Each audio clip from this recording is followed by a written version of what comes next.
I stopped by the tailor to have my tuxedo altered for my son's wedding. As soon as the tailor pulled the fitting room curtain closed, I heard my future daughter-in-law's voice through the thin partition.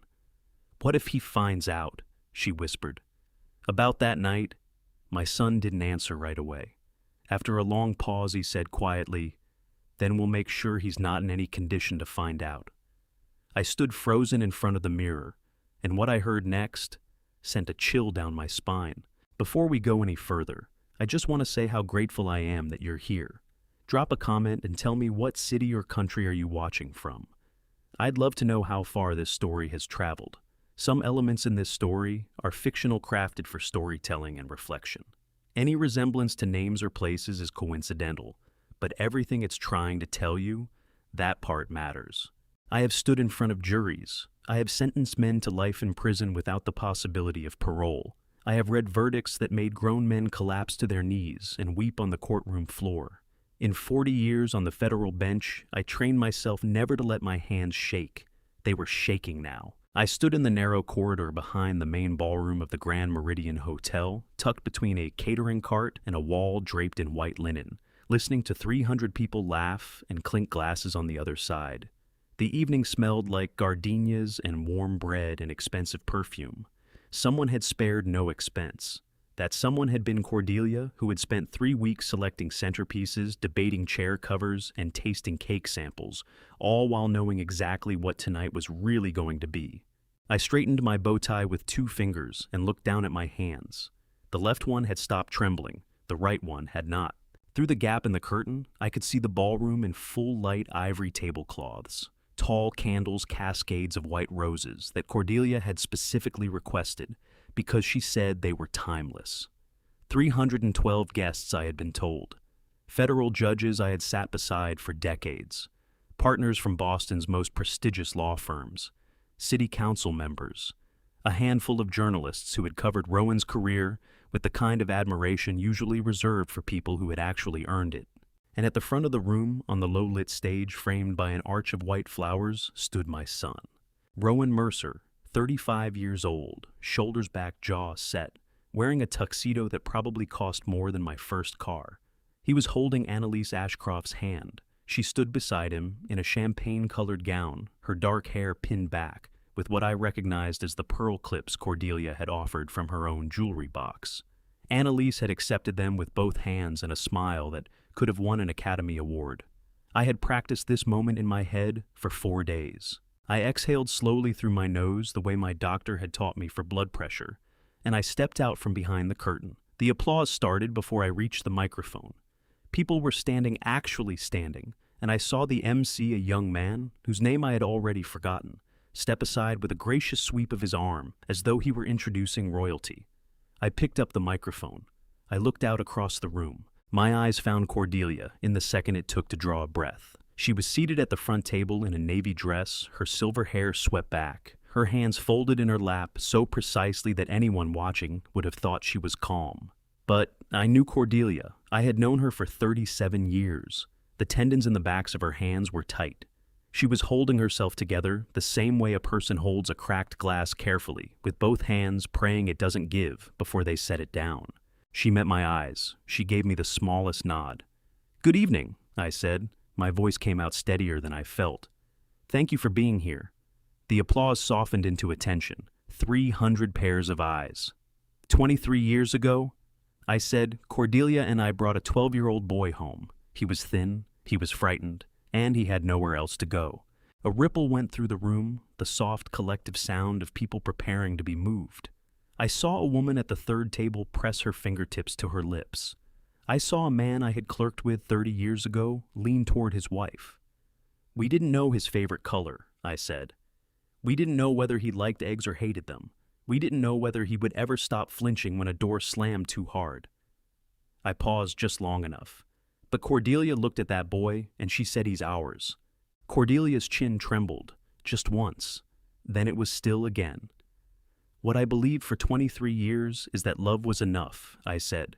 "That if you opened your home and your table and your name to a child who had known nothing but cruelty, the love would take root, that it would grow into something real." I watched Rowan's face across the distance of the room. He was nodding slightly the way a man nods when he hears exactly what he expects to hear. Comfortable, certain. Not a flicker of doubt in those dark eyes. Annalise squeezed his hand. 23 years, I repeated. And I want to tell you tonight before we celebrate this marriage, before we raise our glasses, that I need every person in this room to understand something. The room had gone quieter, not silent yet, but the laughter had drained out of it like water from a bathtub, slowly and then all at once. My voice dropped. The boy we brought home carried two things inside him. The first was a wound deep, old, and real, a wound none of us caused and all of us wished we could heal. I let that sit for one breath. 2. The second was something we did not see, something that had been quietly growing in the dark underneath everything we built together. Rowan's nod had stopped. A bloodline marked by violence, I said, and a choice made freely by an adult man who knew exactly what he was doing to become the source of it. The room cracked open with silence. Annalise's fingers tightened visibly around Rowan's hand. Not comfort grip. Rowan's jaw shifted, the smallest muscle just below his ear. I had spent 40 years watching men in courtrooms try to keep their faces neutral, and I knew what controlled panic looked like from 50 feet away. Before I say anything further, I said, and my voice was very calm, now the way the air goes calm in the seconds before a storm breaks. I want every person in this room to understand that what you are about to hear is not the speech of a grieving father. 300 people held their breath. This is the testimony of a witness. To understand why I stood on that stage with steady hands and a breaking heart, you have to go back 30 years.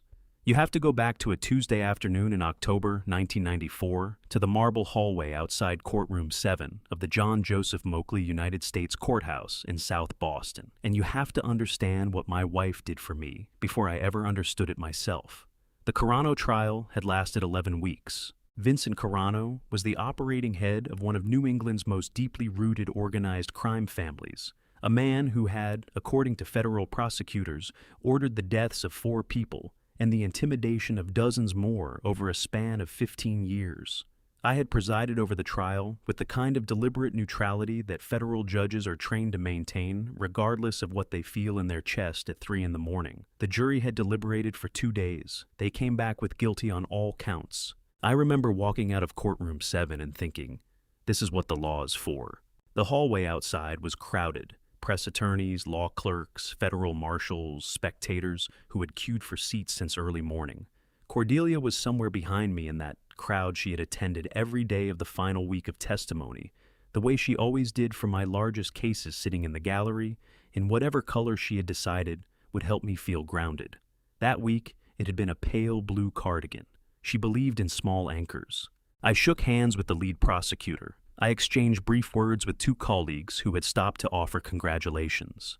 I was reaching for my briefcase when I felt the shift, the particular compression of air that happens when a crowd suddenly changes direction.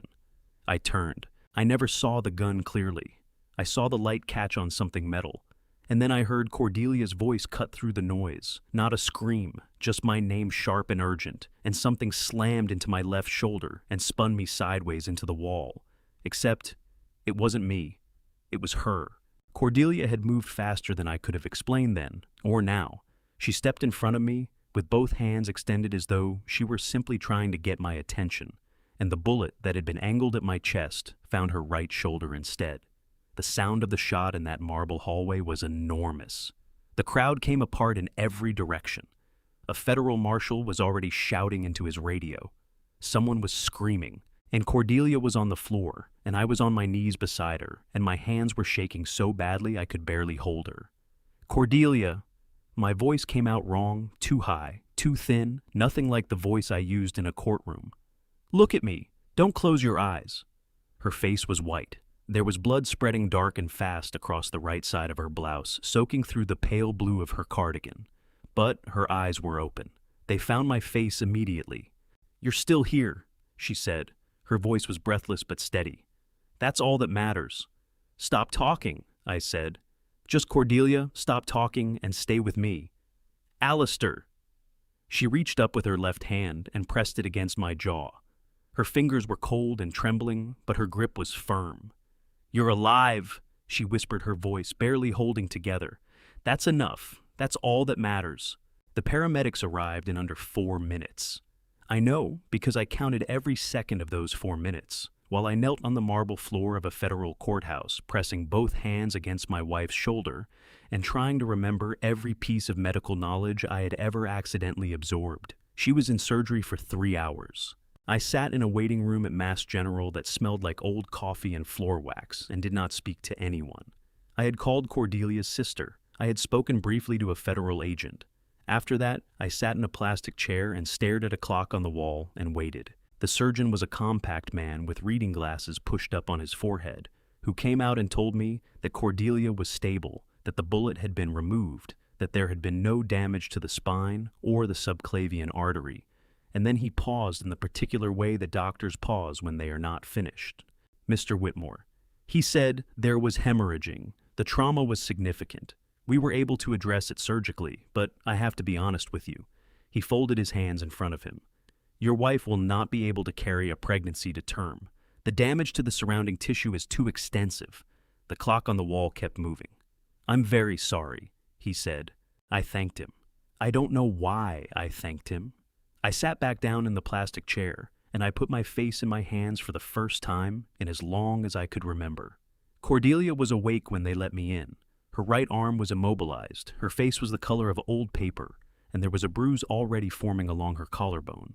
She looked at me the moment I came through the door, and whatever she saw in my face told her everything before I said a word. Come here, she said quietly. I sat on the edge of the bed and took her left hand between both of mine, and I could feel my throat closing the way it does when a man is trying very hard not to fall apart in front of the person he most wants to protect. The doctor told me, she said. Cordelia. I know.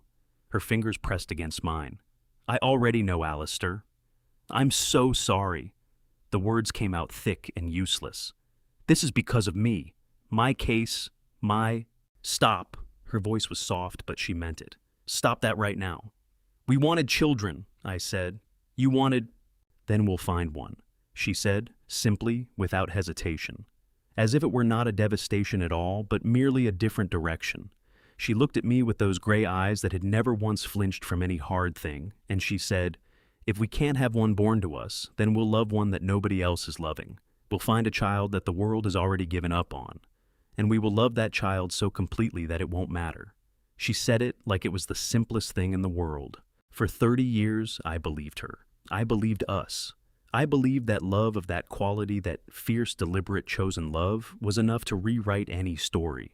I never once imagined that the child we found, the child we brought home and named and raised and trusted, with everything we had, would grow into the man who nearly killed us both. 10 years after Cordelia made that promise in the hospital, 10 years of quiet mornings and empty chairs at the dinner table and a second bedroom we had painted yellow and never used. We walked into a building that smelled like floor cleaner and old paint, and I saw him for the first time. The Riverside Children's Services Center sat on a 2-lane road in Dedham, about 20 minutes south of the city.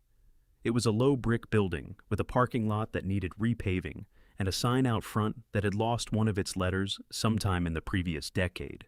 The woman who met us at the door was the caseworker assigned to our file, a composed woman in her 40s named Margaret Ellison, who had the particular manner of someone who had learned long ago not to let hope or disappointment show on her face. We have 2 children whose profiles match your home study, Margaret said, guiding us down a hallway lined with hand-painted murals of trees and birds. I want to prepare you. These are the last 2 in the current placement cycle who meet your criteria. Another family is coming in this afternoon.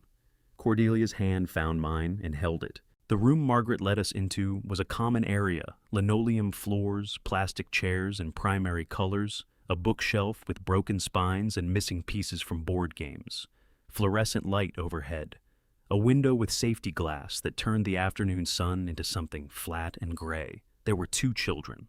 The first was a girl maybe 8 or 9 years old, with her hair in 2 neat braids tied with yellow ribbons. She was sitting at a low table working on a drawing, and the moment we walked in, she looked up at us with eyes so openly hopeful that it felt like a physical thing, like warmth coming off a lamp. She smiled, a real unguarded smile that said, "Please." The second child was standing in the far corner of the room, near the bookshelf, with his back angled slightly toward the wall. 12 years old, thin in a way that spoke of more than just a missed growth spurt. His jeans were 2 inches too short. His sneakers were clean, but the soles were separating at the toe. He was not looking at us. He was not looking at the little girl. He was not looking at anything in particular, just a fixed point somewhere, on the middle distance, the way a person looks when they have trained themselves not to want things. He did not ask to be chosen. He did not look up when we walked in. He simply stood there contained and quiet, like someone who had already learned that hoping out loud only made the disappointment louder. The other family arrived 40 minutes later, a couple in their late 30s, warm and eager, who went straight to the little girl with the yellow ribbons and crouched down to her level and started talking to her about her drawing. Within 10 minutes, Margaret was walking them through the preliminary paperwork. Within 20, the little girl was being gently guided toward a different hallway, her yellow ribbons catching the light as she turned the corner. She did not look back. The boy in the corner watched her go, just for a second. Then he looked back at his fixed point on the wall. Cordelia stepped close to me and said very quietly, barely moving her lips, "He didn't even flinch." "I know," I said. "That's not strength," she said. "That's someone who's been disappointed so many times that they've stopped registering it." Her voice caught on that last word just slightly the way it does when something hits too close to a place that hasn't fully healed. She pressed her lips together for a moment, then said, "Maybe he's been waiting for us." I looked at the boy, 12 years old, shoes falling apart back to the wall. "Are you sure?" I said. Cordelia turned to look at me, and there were tears standing in her eyes that she absolutely refused to let fall. "No," she said honestly, "but I know what it feels like to be the one left standing in the room." Before that afternoon, I had seen Rowan Mercer exactly once before, and I had not known then that he would one day be my son.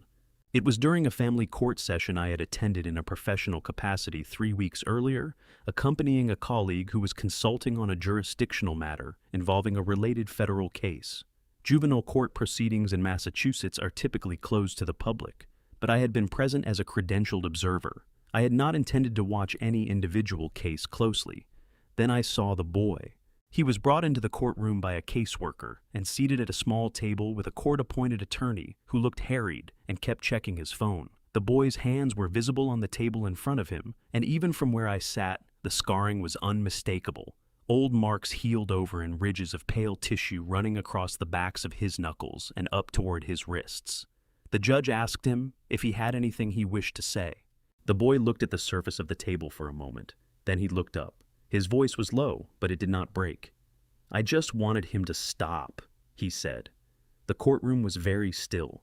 I thought about that sentence for 3 weeks, the economy of it, the way it contained an entire childhood of pain in 7 words and asked for nothing in return, no sympathy, no verdict, no apology, just the bare fact of what he had needed and never received.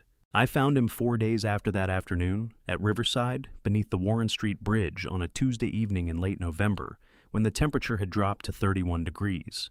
He was sitting on a concrete ledge with his knees pulled to his chest, wearing a jacket too thin for the weather, a torn duffel bag beside him. I had driven that route home from the courthouse 100 times. I saw him from the road and pulled over before I had consciously decided to. "What are you doing out here?" I called. He looked up. He recognized me. I could see it in the slight change of his posture, but he didn't run. "They won't let me come back," he said. "Who won't?" "My parents." His voice was perfectly flat when he said it, not angry, not sad. Flat in the way that things go flat when all the feeling has been pressed out of them over a very long time. I opened the passenger door. "Get in," I said. He didn't move right away.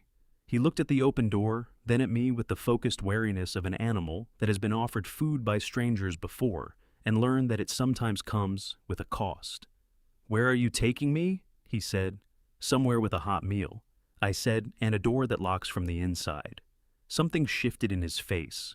It was not quite a softening, more like the removal of one thin layer of armor, just one, while all the rest stayed exactly in place.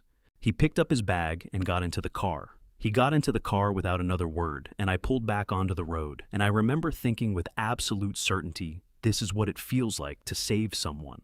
I had no idea how wrong I was, not yet. The first night Rowan slept under our roof, I stood outside his bedroom door for 20 minutes, not sure whether to knock or walk away.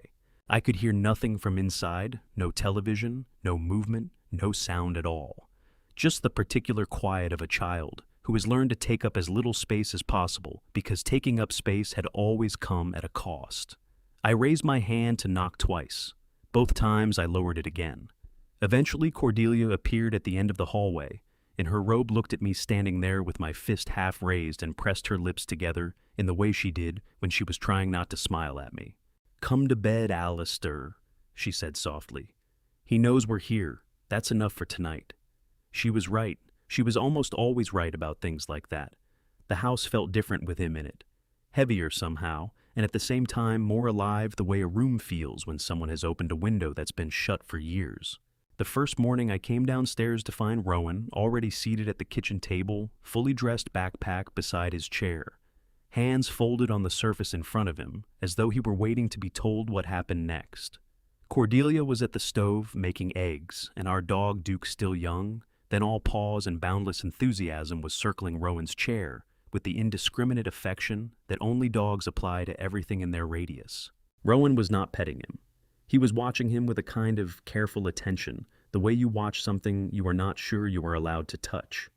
"Duke won't bite," I said, sitting down across from him. "He barely even barks." "I know," Rowan said. He looked at the dog for another moment, then looked back at his hands. "Are you always up this early?" I said. He considered the question as if it required genuine thought. "I get up before he does," he said. "Before my father does. It was easier that way." Cordelia set a plate of eggs in front of him. Rowan looked at the plate, then at her, and then at me, and I realized he was actually checking to see if this was something that could be taken back. "Eat while it's hot," Cordelia said simply, and turned back to the stove. He ate slowly, every bite deliberate. He cleaned the plate entirely, then sat with his hands in his lap. "Can I help wash up?" he said. Cordelia turned around. Her expression did not change, but something in her eyes shifted, something warm and careful, like a flame being cupped against wind. "You can dry," she said. "I'll wash." He stood up immediately, and for the first time since he had walked through our front door, he was standing beside her instead of across the room. That was how it started, not with declarations, not with embraces, with a dish towel and a stack of plates and two people learning the radius of each other. 3 months later, Rowan came down with a fever that started on a Thursday afternoon and climbed steadily through the night until it hit 103. I sat with him for the first hour while Cordelia called the pediatrician, but somewhere around midnight I went to make tea and came back to find that she had taken my chair and simply stayed. When I looked in at 2 in the morning, she was still there, a damp cloth folded on Rowan's forehead, her hand resting lightly on his arm, her head bowed slightly as though she were keeping watch. I leaned against the doorframe and watched her. Then I heard it. Rowan shifted in the bed, turning toward the warmth beside him, and in the loose, unguarded way that people speak only when they are too far gone, in fever to guard anything, he said, "Mom," one word, barely audible, a breath more than a sound. Cordelia went completely still. She did not move for a long moment. Then very slowly, she reached up with her free hand and pressed it over her mouth, and her shoulders began to shake, not dramatically, not with the full force of the emotion she was feeling, but with the restrained, shuddering kind of crying that happens when someone is trying very hard not to make any noise. I went back down to the kitchen. I sat at the table. I looked at my hands. About 10 minutes later, I heard her footsteps on the stairs, and she appeared in the kitchen doorway with red eyes and a composure she had clearly just rebuilt from the ground up. "He's sleeping," she said. "I know." My throat was tighter than I expected. "I heard." She pulled out the chair across from me and sat down, and for a moment she just pressed both palms flat on the table and looked at them. "I used to wonder," she said quietly, "if I'd missed it, the window, the right time, whether we'd waited too long and it was never going to feel real." She looked up at me, and her eyes were still shining. Tonight it felt real. She reached across and put her hand over mine, and I turned my palm up to hold it. Rowan started therapy in January, a soft-spoken child psychologist in Cambridge named Dr. Reed, who had been recommended by the caseworker and who gave Rowan, among other things, a large pad of drawing paper and a set of colored pencils. Dr. Reed told us that some children process what they cannot say, that the paper was safer than language for now. Rowan drew constantly. He filled pad after pad, not with people, not with faces or families or any of the things you might expect a 12-year-old to draw. He drew houses, hallways, doors always closed, rooms with furniture but no one in them.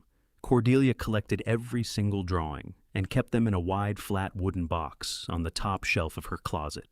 I asked her once why she kept them all. "Because he made them," she said, as if that were the only answer needed.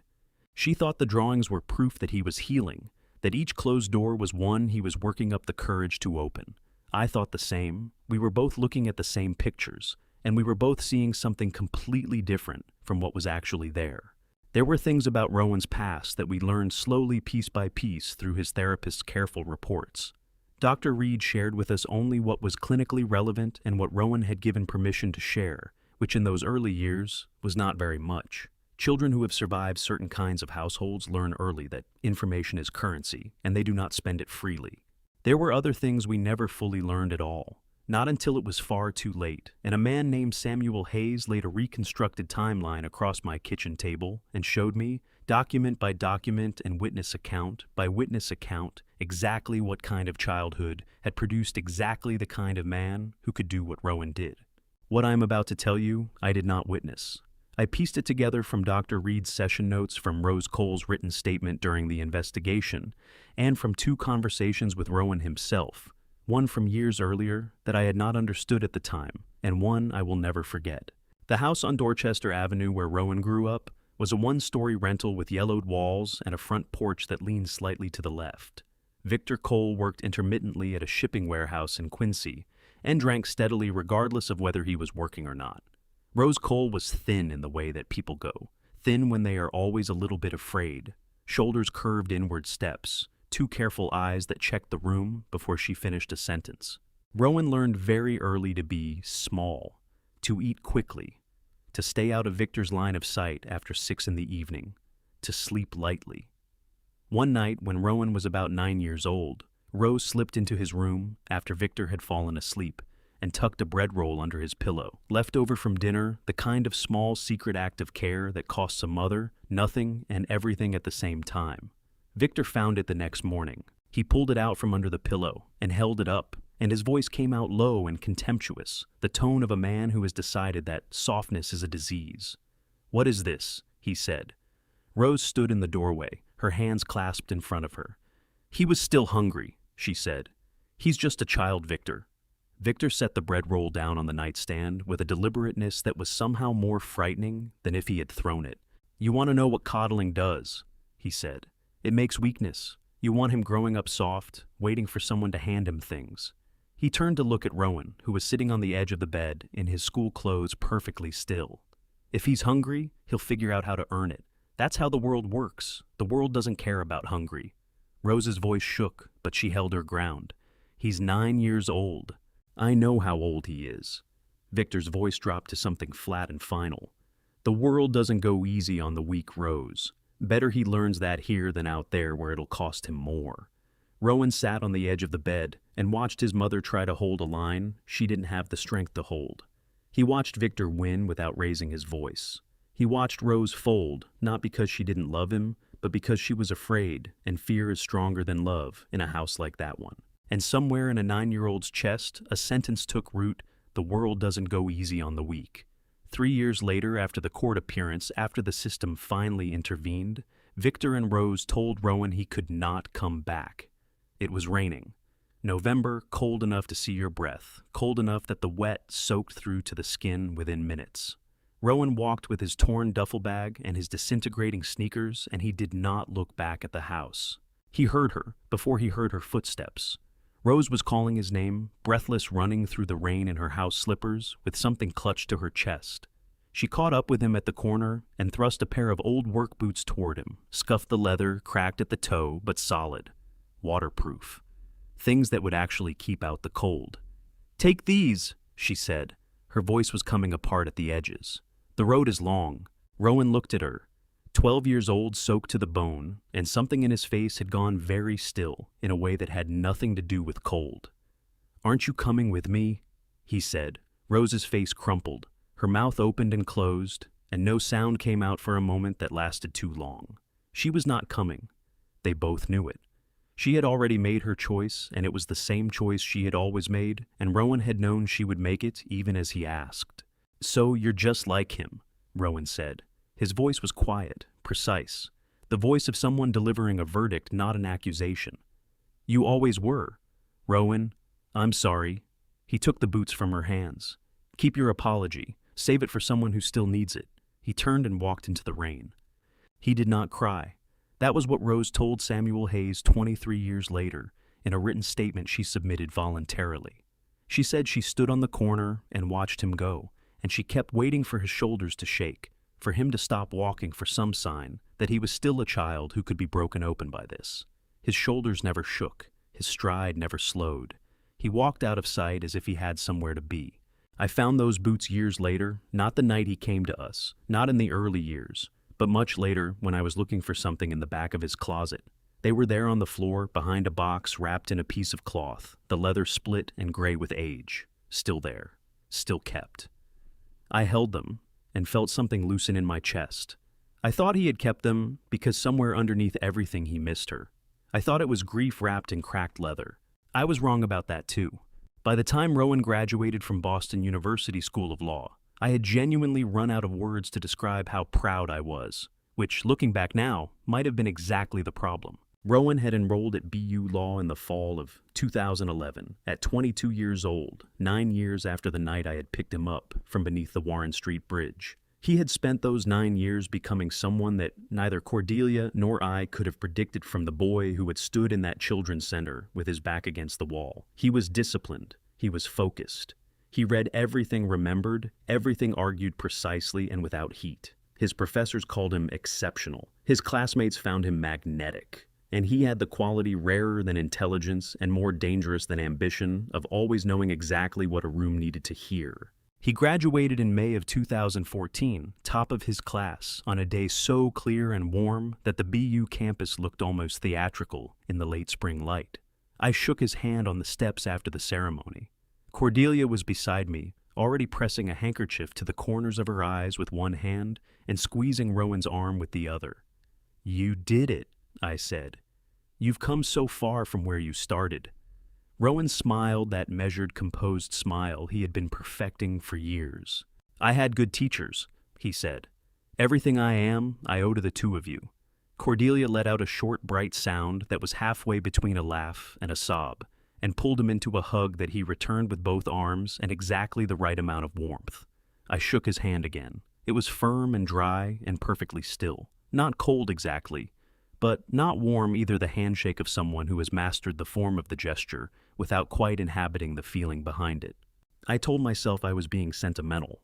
He spent 5 years working as an associate at a mid-sized litigation firm in the financial district Hargrove Pierce and Associates, where he built a reputation for being unflappable in depositions and surgical in cross-examination.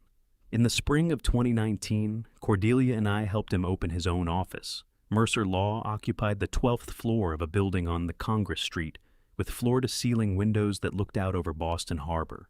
The day the sign went up, he stood in front of it in his suit and looked at his name on the glass with an expression I had never quite seen on his face before. "I told you I'd make you proud," he said. "You already had," I said. He looked down at his shoes, then good Italian leather, dark brown mirror, polished, and something moved across his face, brief and private, gone, before I could identify it. "I can stand on my own now," he said, quietly, almost to himself. "I don't need anyone to hold me up anymore." I heard it as confidence, the earned solid confidence of a man who had climbed out of genuine darkness. I put my hand on his shoulder and felt the substance of him broader, now settled nothing like the hollow-chested boy in the separating sneakers. I did not hear it as goodbye.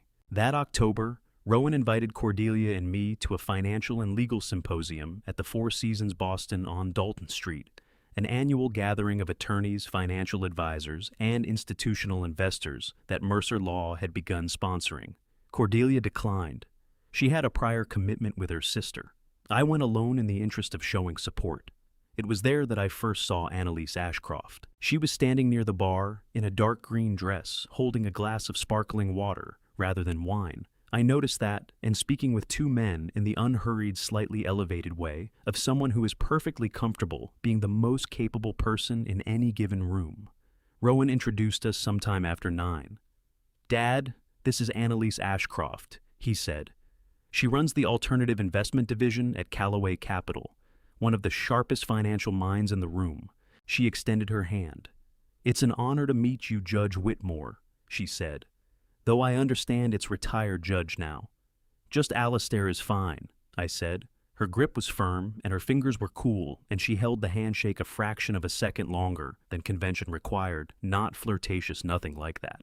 More like assessment, the grip of someone taking a measurement. I heard Rowan say something nearby, and I turned to find him speaking with a group across the room, one hand in his pocket, the other, moving in a small, precise gesture as he made a point. Someone laughed. He smiled, and I watched 3 people in that circle lean slightly toward him, at the same moment the unconscious lean of people being pulled into someone's orbit.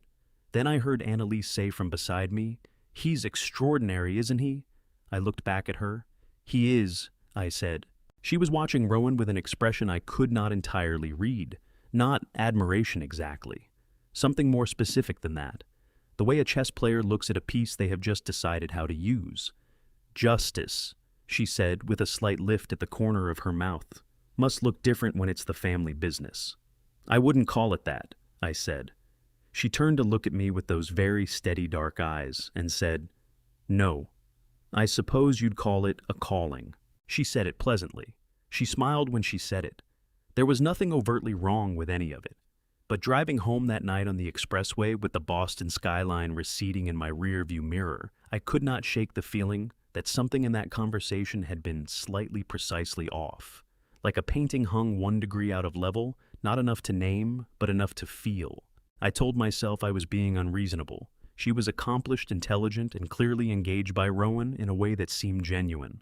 I had spent too many years reading people in adversarial settings, and had perhaps lost the ability to simply take someone at face value.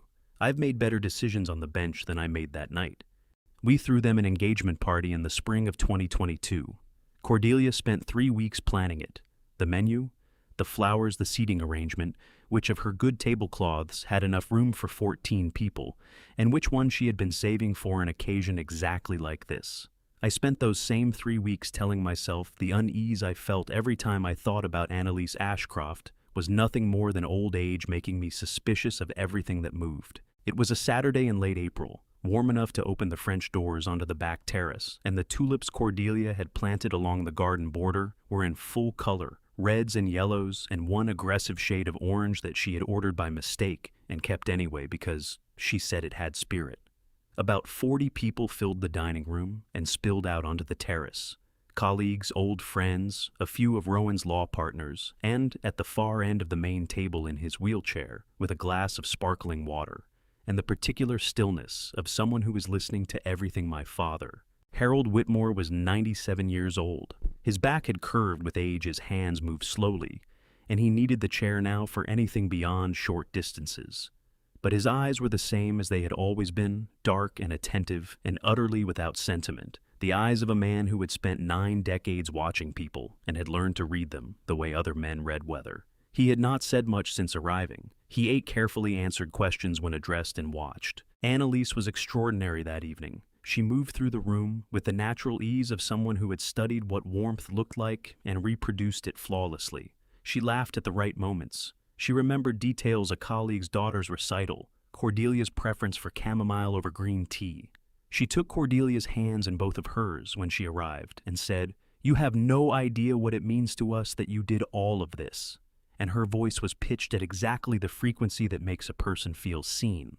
Cordelia's face lit up the way it always did when someone she loved was being loved in return. Later, during a lull between the main course and dessert, Annalise turned to me with that composed, pleasant expression and said, "I've been meaning to ask you something, and I hope it isn't forward the family foundation. It operates under a private trust structure, doesn't it?" I looked at her. "The Whitmore Foundation, yes," I said carefully. "It's been structured that way since my father established it." "That's what I thought." She nodded as if confirming something she had already known. I only ask because I've been doing some reading on legacy preservation for high net worth families, and I think the way it's been organized is actually quite sophisticated. I want to understand how to protect something like that properly, to make sure it continues the way it was intended. She said it with such seamless sincerity that the words themselves were unimpeachable. You're interested in philanthropy, I said. Her smile did not waver. I'm interested in making sure that the things people build don't disappear because the wrong structures are in place, she said. A foundation like yours represents decades of intention. It would be a shame if anything disrupted that. I said something non-committal and pleasant. I moved the conversation elsewhere, but the phrase stayed with me, the wrong structures are in place. Across the table, I caught Harold's eyes on me. He gave a very small tilt of his head, not quite a nod, more like an acknowledgement. He had heard. Of course he had heard. After dessert, when the guests had migrated toward the terrace and the noise of the party had risen to cover individual conversations, Harold wheeled himself to the corner of the dining room where I was refilling my coffee. "Your daughter-in-law," he said. "She's not his wife yet," I said. "No." He held his water glass with both hands, steadying it. "But she's already thinking like one." He looked across the room toward where Annalise was speaking, with two of Rowan's law partners, her head slightly inclined, drawing them out. "Watch how she listens. She's not listening to what they're saying. She's listening for what they know." "Dad," I said, hearing the warning in my own voice. "Rowan," he continued as if I had not spoken. "Watch how he works the room." I looked. Rowan was moving from group to group, with that easy practiced confidence, a hand on a shoulder. Here a laugh precisely timed there. Every gesture calibrated, every word landing exactly where he intended it. "He's good with people," I said. "He always has been." Harold set his glass down on the table. "There's a difference," he said, "between being good with people and knowing how to use them." He turned his dark eyes up to mine. "That boy has known the difference since he was 12 years old. He's just gotten much better at hiding which one he's doing." I felt something tighten in my chest. Not quite anger, more like the resistance of a man who does not want to hear a thing that he suspects might be true. "You've never trusted him," I said. Harold did not deny it, and did not apologize for it. "I don't distrust him," he said precisely. "I observe him. There's a difference there, too." He picked up his water glass again. "You spent 40 years watching people in a courtroom, Al. You know the difference between a man who is good and a man who is performing goodness. Ask yourself honestly which one you see when you look at your son." He said it without cruelty, without heat, just the plain level delivery of a very old man who had nothing left to protect except the truth. Cordelia found me 20 minutes later in the hallway, her cheeks flushed with wine and genuine happiness, and she leaned up to kiss me on the cheek. "Your father seems tired," she said. "I think we should take him home soon." "In a minute," I said. She looked at my face. "What did he say to you?" I glanced toward the dining room, where Harold still sat watching the room. "He said I should look closer," I said. Cordelia was quiet for a moment. Then she said softly and with complete conviction, "Your father has always been sharper than both of us combined." I nodded. I told her she was probably right. Then I went back to the party and told myself she wasn't. I drove Harold home at 10:30. He was quiet for most of the ride, his hands folded in his lap, his eyes on the passing streetlights. When I pulled up to his house and came around to help him to the door, he stopped me with one hand on my arm. "Al," he said, "promise me you'll look closer." I laughed. It came out lighter than I meant it. "Dad," I said, "I spent 40 years on the federal bench. Looking closer is all I've ever done." He studied my face in the porch light for a long moment. Then he nodded once slowly and let me help him inside. He didn't believe me. And the worst part, the part I have had to live with ever since, is that somewhere underneath the certainty I projected, I'm not sure I believe myself either. Samuel Hayes brought me the Cole file on a Tuesday morning, 3 weeks before the wedding. Samuel, a former FBI special agent I had known since the mid-90s when he had testified in 2 of my highest-profile organized crime cases, was not a man who dramatized things. He was 61 years old, methodical, and allergic to speculation. When he laid a manila folder on my kitchen table and sat down across from me with his coffee untouched, I knew whatever was inside it was not going to be comfortable. In August of 2019, Samuel said, Rowan drove to Dorchester, to the house on Freeport Street where Victor and Rose Cole still live. He opened the folder. A neighbor across the street, a retired letter carrier named Gerald Pruitt, remembered it because a black Mercedes SUV with a Beacon Hill parking permit spent 47 minutes outside a house that hadn't seen a car that new in 30 years. He mentioned it to his wife, and his wife wrote it in her journal because she wrote everything in her journal. Samuel slid a photocopy across the table. She gave us the entry voluntarily. Victor Cole confirmed the visit in his written statement. I looked at the photocopy. The handwriting was careful and slightly slanted. Black car outside the Coles again today. It read. Very expensive. Gerald says the driver went inside. Samuel continued. Victor and Rose both gave statements. I interviewed them separately. Their accounts match on the essential facts, which is usually a reliable indicator. He folded his hands on the table. What I'm about to tell you is drawn from those statements, the physical evidence from the property, and one additional source I'll explain when we get there. I told him to go ahead. My voice came out steadier than my hands felt. What Samuel reconstructed was this. Rowan had knocked on the door without warning. Victor answered, and for a moment he did not recognize the man standing on his front step, the tailored suit, the polished shoes, the kind of stillness that belongs to people who have stopped being afraid of anything. Then recognition landed. You're still alive, Victor said. Rowan looked at him for a moment without expression. Disappointed, he said. Victor stepped back, and Rowan walked in without being invited. The house had not changed in 18 years. The same sagging couch, the same water stains on the ceiling, the same leather belt hanging on a hook beside the kitchen doorway. Rowan stopped when he saw the belt. He looked at it for what Victor described in his statement as a very long time. Then he turned. You remember what you used to say? Rowan said. His voice was low conversational, the tone of a man discussing something of only moderate interest. About discipline, about how a few stripes would straighten me out. Victor's jaw tightened. That was a long time ago, he said. It was, Rowan agreed pleasantly. Then he crossed the room, in 2 strides, took Victor by the front of his shirt with both hands, and lifted him. Victor Cole was 68 years old, and had not been a small man in his prime. Rowan lifted him off the floor, as though he weighed nothing, and held him there with his back against the kitchen wall, and looked at him with an expression that Victor described to Samuel as the most frightening thing he had ever seen. Not rage, not hatred, not even satisfaction. Just curiosity. The expression of someone running an experiment. How does that feel? Rowan said quietly. Victor was gasping, scrabbling at Rowan's wrists with both hands. Rose came running from the back of the house at the sound of the impact. Stop! She cried out, her voice cracking. Please stop! He's old, he can't... Rowan let go. Victor dropped to the floor and hit it hard, the breath punching out of him, one hand splayed against the linoleum.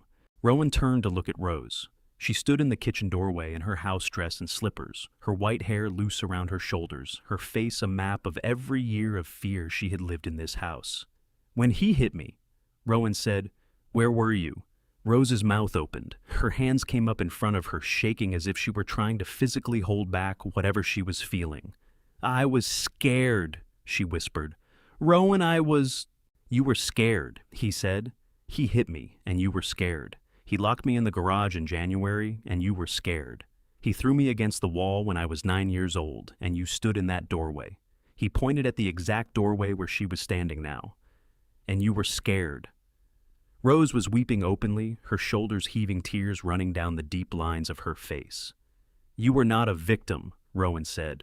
You were a witness. There's a difference. He reached into his jacket then and removed a thick envelope. He held it for a moment, then dropped it onto the kitchen floor between them.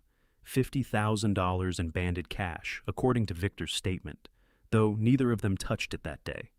That, Rowan said, is what you always valued more than me. I have more of it than I will ever spend. He looked down at the envelope on the floor. But neither of you is worth a single dollar of it. He walked to the door. In the frame he stopped. I didn't come back here to forgive anyone, he said. I came back so that the child you thought would disappear could stand in front of you and show you exactly what he became. The door closed. Victor lay on the floor for a long time, after, according to his own account, staring at the water-stained ceiling. When he finally spoke, what he said to Rose was this: He's just like me.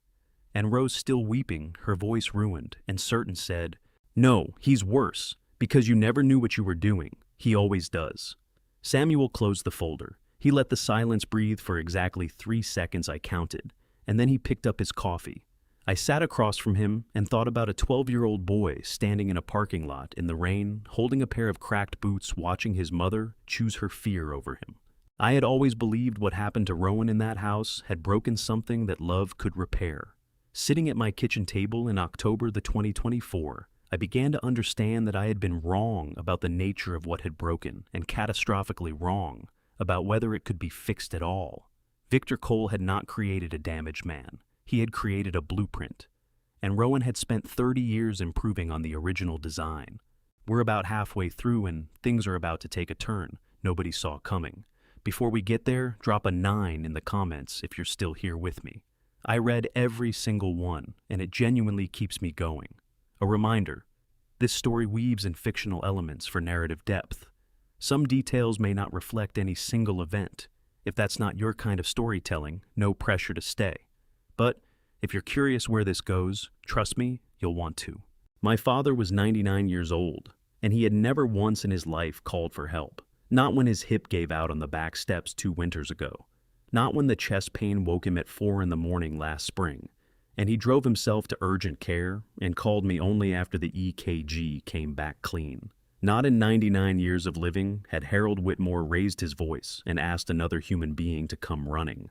That was why, when his housekeeper Margaret found him on the floor of his study at 7:15 on a Thursday morning, I knew, before I knew the way you know certain things in your body, before your mind catches up, that whatever had happened in that house the night before was not a robbery. What I'm about to tell you is what Harold himself told me weeks later from a hospital bed in the careful and precise language of a man who understood that his words were going to be used as testimony. It is also what Samuel confirmed through physical evidence, the scratch pattern on the file drawer, the specific items taken, and the single item that mattered most. Harold had woken at midnight as he always did to get a glass of water from the kitchen. He moved slowly these days, the wheelchair for distance, a cane for short trips inside the house, and the hallway from his bedroom to the kitchen took him past the closed door of his study. The door was not closed that night. It was open by 6 inches, and through those 6 inches came a thin bar of lamplight that had no business being there at midnight. Harold stopped. He told me later that he felt no fear in that moment, only a cold, clarifying anger that rose up through his chest and steadied his hands on the cane. He pushed the door open. Rowan was standing at the oak file cabinet in the far corner of the study, his back partially turned, a small flashlight held between his teeth, and his phone in one hand, photographing documents spread across the top of the open drawer. He was wearing dark clothing and latex gloves, the thin disposable kind that surgeons use, and he did not hear the door open over the sound of his own movement. Harold spoke first. "What in the hell are you doing in my study?" Rowan turned. He did not startle the way a person startles when they are caught doing something wrong. He simply turned, removed the flashlight from between his teeth, and looked at Harold with an expression that was almost polite. "You should be sleeping," Rowan said. "It's late." Harold's grip tightened on his cane. "Put those papers down," he said. "Put them down right now and tell me what you came here for." Rowan set the phone in his jacket pocket. He did not put the papers down.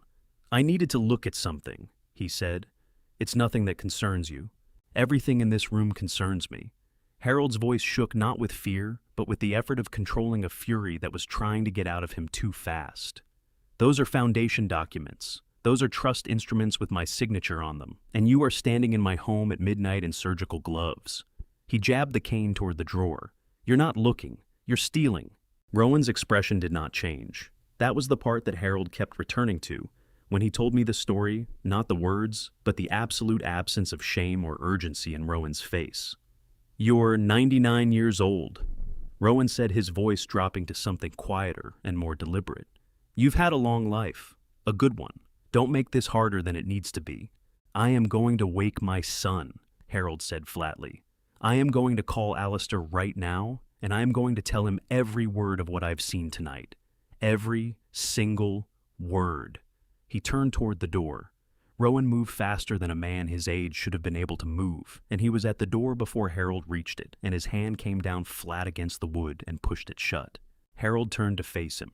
99 years old, one hand on a cane, the other balled into a fist at his side, and he looked his grandson in the eye without flinching.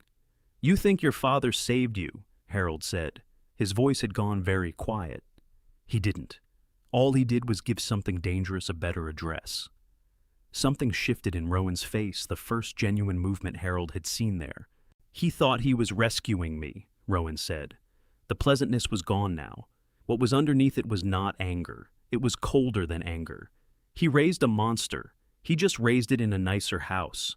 Harold lifted his chin. "Then you prove me wrong," he said. "Walk out that door, leave those papers, and I'll say nothing." Rowan reached out and took the cane from Harold's hand. With one smooth motion, set it against the wall out of reach, and then gripped Harold by the front of his cardigan with both hands. Harold's feet left the floor. He was 99 pounds of bone and stubbornness, and he weighed nothing, and Rowan held him there, not shaking him, not striking him, just holding him suspended and looking at him with those flat measuring eyes. "Don't worry," Rowan said quietly. "You won't be the last." Then he let go.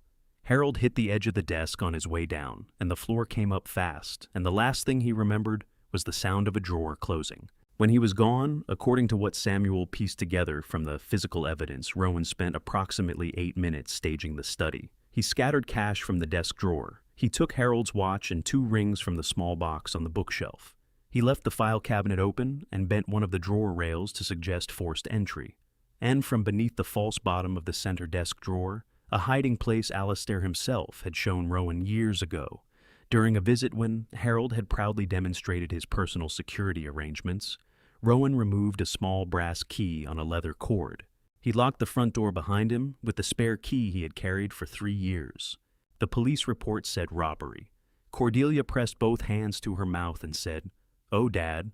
I said nothing at all because somewhere between the phone call at 7:30 in the morning and the ambulance lights in Harold's driveway and the emergency room doctor's careful practiced words about blunt force trauma and intracranial pressure, something had already taken shape inside me, cold and certain and absolutely without comfort.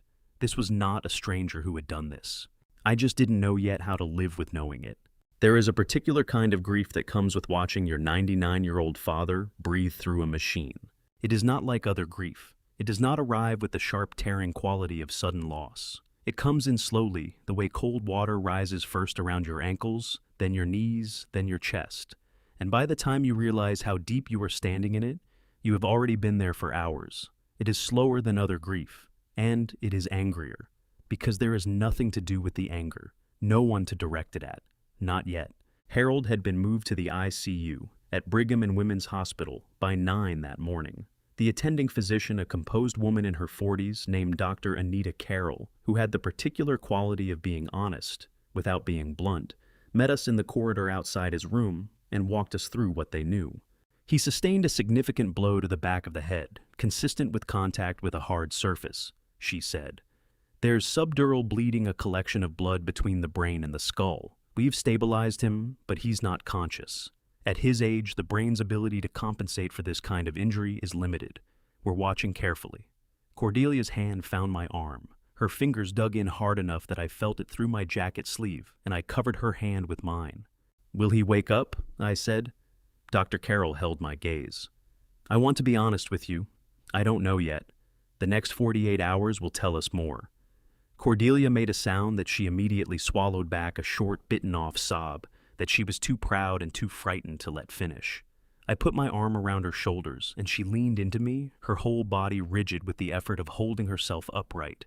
We sat with Harold for 2 hours. The room smelled of antiseptic and warm plastic, and the monitors marked out his heartbeat in steady green lines, and outside the window, the October sky was the particular sharp blue that Boston gets in autumn, indifferent and beautiful.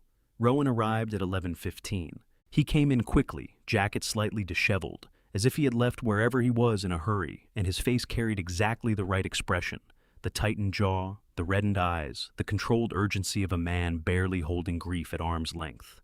Cordelia stood up from her chair, and he crossed the room and held her, and she wept against his shoulder with the complete trust of a woman who has no reason not to. "Who could do this?" he said over her head, his voice cracking just enough. "Who would do something like this to a 99-year-old man?" Cordelia pulled back to look at his face and pressed her palm against his cheek. "We'll find out," she said fiercely. "We will find out who did this." "Yes," Rowan said. "We will." He looked at me over her shoulder when he said it. I looked back at him. I kept my face composed the way I had trained it to be composed across 4 decades on the bench. I nodded once. Something passed through his eyes, something calibrated and very brief, and then it was gone, replaced by the grief face again, flawless and convincing. "I thought you said yes too quickly." Grief hesitates. Guilt does not. 2 detectives from the Brookline Police Department came to the hospital that afternoon. Detective Raymond Oakes, a heavy-set man in his 50s with a legal pad, and the slightly weathered patience of someone who has delivered bad news for a living, told us that the initial assessment pointed to a break-in. The file cabinet had been forced. Items were missing. The front door showed signs of entry. "Does your father keep significant valuables in the house?" Detective Oakes asked. "Some cash," I said. "His watch, a few pieces from my mother's jewelry collection. All of that appears to be gone," Oakes said. He clicked his pen. "We're also going to need a list of anyone who had access to the property, a spare key, a code, anything like that." I started to answer. Then I stopped. "I'll put that together for you," I said carefully. After the detectives left, Rowan leaned forward in his chair and said, "We should think about increasing security, for the house and for yours. If someone targeted him specifically—" "That's a good thought," I said. Cordelia nodded, reaching across to squeeze Rowan's hand. I watched Rowan suggest additional security for a house he had broken into 8 hours earlier, and I felt something cold settle in the pit of my stomach. Not yet certainty, but its first cousin. 3 days later, with Harold still unconscious and Cordelia spending her afternoons at the hospital reading aloud to him from the Patrick O'Brian novels he had loved for 40 years, I went to Harold's house to check on his personal effects and prepare a more detailed inventory for the insurance claim. I went through his study methodically, the way I had once reviewed case files, shelf by shelf, drawer by drawer. I cataloged what was missing, what was untouched, and what had been disturbed. And then I opened the center desk drawer and found the small leather cord that Harold had always kept, looped around his wrist or tucked beneath his collar when he left the house. The cord was there. The key was not. I sat down in Harold's desk chair and held the empty cord in my hand for a long moment, turning it over between my fingers. It was a small thing, a simple leather loop worn soft with years of handling the brass clasp at one end, where the key had been attached, now hanging open. Cordelia had followed me that afternoon and was standing in the doorway of the study. When I held up the cord, her face changed. "That's the key to the safe deposit box," she said. Her voice had gone very careful. "At First Commonwealth. He never took it off, not once in 15 years. "I know," I said. She came into the room and took the cord from my hands and turned it over just as I had done. "Alistair," she said slowly, "a burglar who breaks in for cash and jewelry. How would he know to look for that? How would he know what it was? How would he know where Harold kept it?" Her voice was steady, but her hands were not, the cord trembling slightly between her fingers, her knuckles pale with the effort of holding on. "He wouldn't," I said. "A burglar wouldn't know any of that." She looked at me. Her gray eyes were very clear and very frightened and very certain all at once. "Then the money and the watch," she said. "Those weren't what he came for." I called First Commonwealth Bank the following morning and confirmed that the safe deposit box registered to Harold Whitmore had not been accessed. Whoever had taken the key had not yet used it. That meant they were waiting. That night, I sat alone in my study with a yellow legal pad in front of me and a pen in my hand, and I wrote one name at the top of the page. I pressed the pen hard enough that the letters indented the paper beneath. Then I stared at what I had written for a very long time. Then I turned the page over and set the pen down. I was not ready to see it written down yet, but the name was there on the underside of the page, pressed into the paper like a bruise, and I was getting closer to the moment when I would have to turn it back over and look at it directly. The suit was ready ahead of schedule. Martin Harrington, the third-generation Tailor, whose family had been dressing Boston's legal community since 1961, called on a Tuesday to say the tuxedo was finished and he only needed me for one final fitting, 15 minutes at most. I drove to Newbury Street that afternoon, on my own, parked on a side street, and walked into the narrow shop with its bolts of fabric stacked to the ceiling and its smell of wool and cedar and decades of careful work. Martin's assistant, a young man named Patrick, took my jacket and showed me to the second fitting room, on the right, the one with the 3-way mirror and the low platform.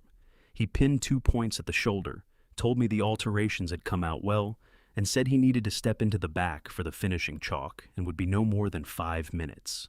He pulled the heavy curtain closed behind him. I stood on the low platform in front of the mirror and looked at myself in a tuxedo I had bought for my son's wedding, and I thought about the yellow legal pad in my study, with the page turned face down, and I thought about the brass key on the empty leather cord, and I breathed. Then I heard the bell above the front door. Voices, 2 of them. Rowan's first, that familiar measured baritone that I had listened to across dinner tables and courtroom galleries for 20 years. And then Annalise lower precise, the voice of a woman who chooses every word deliberately. The fitting room beside mine was separated from mine by a partition of thin paneled wood and a curtain that did not quite reach the floor. I could hear them clearly enough that I understood every word. I stood absolutely still on the platform, with both hands at my sides, and I did not move, and I did not breathe more than I had to. Annalise spoke first. "I still can't sleep properly," she said.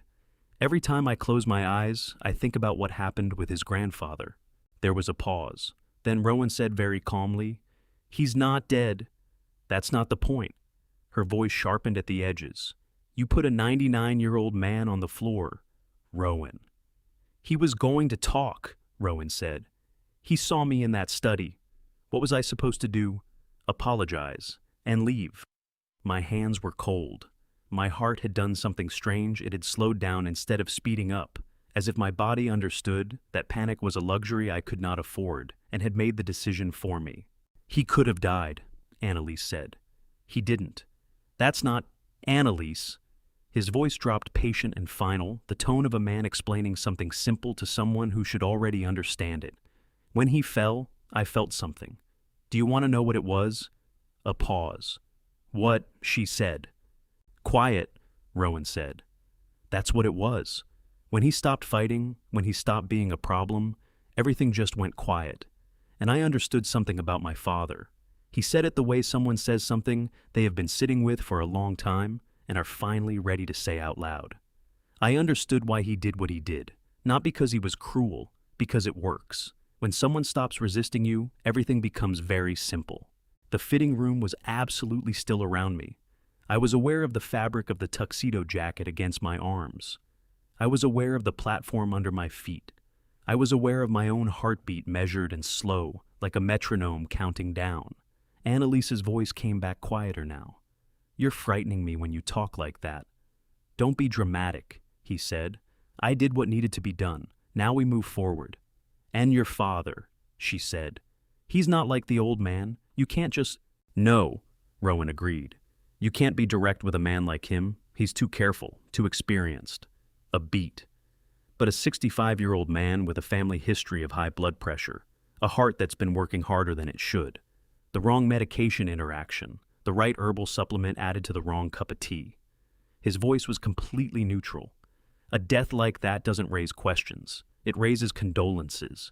The cold in my chest had become something structural, not a feeling anymore, but a fact the way a load-bearing wall is a fact. I stood on the platform, and I did not shake, and I did not make a sound. When Annalise asked, her voice was different now, not alarmed, not horrified, focused. The voice of someone moving from concept to logistics.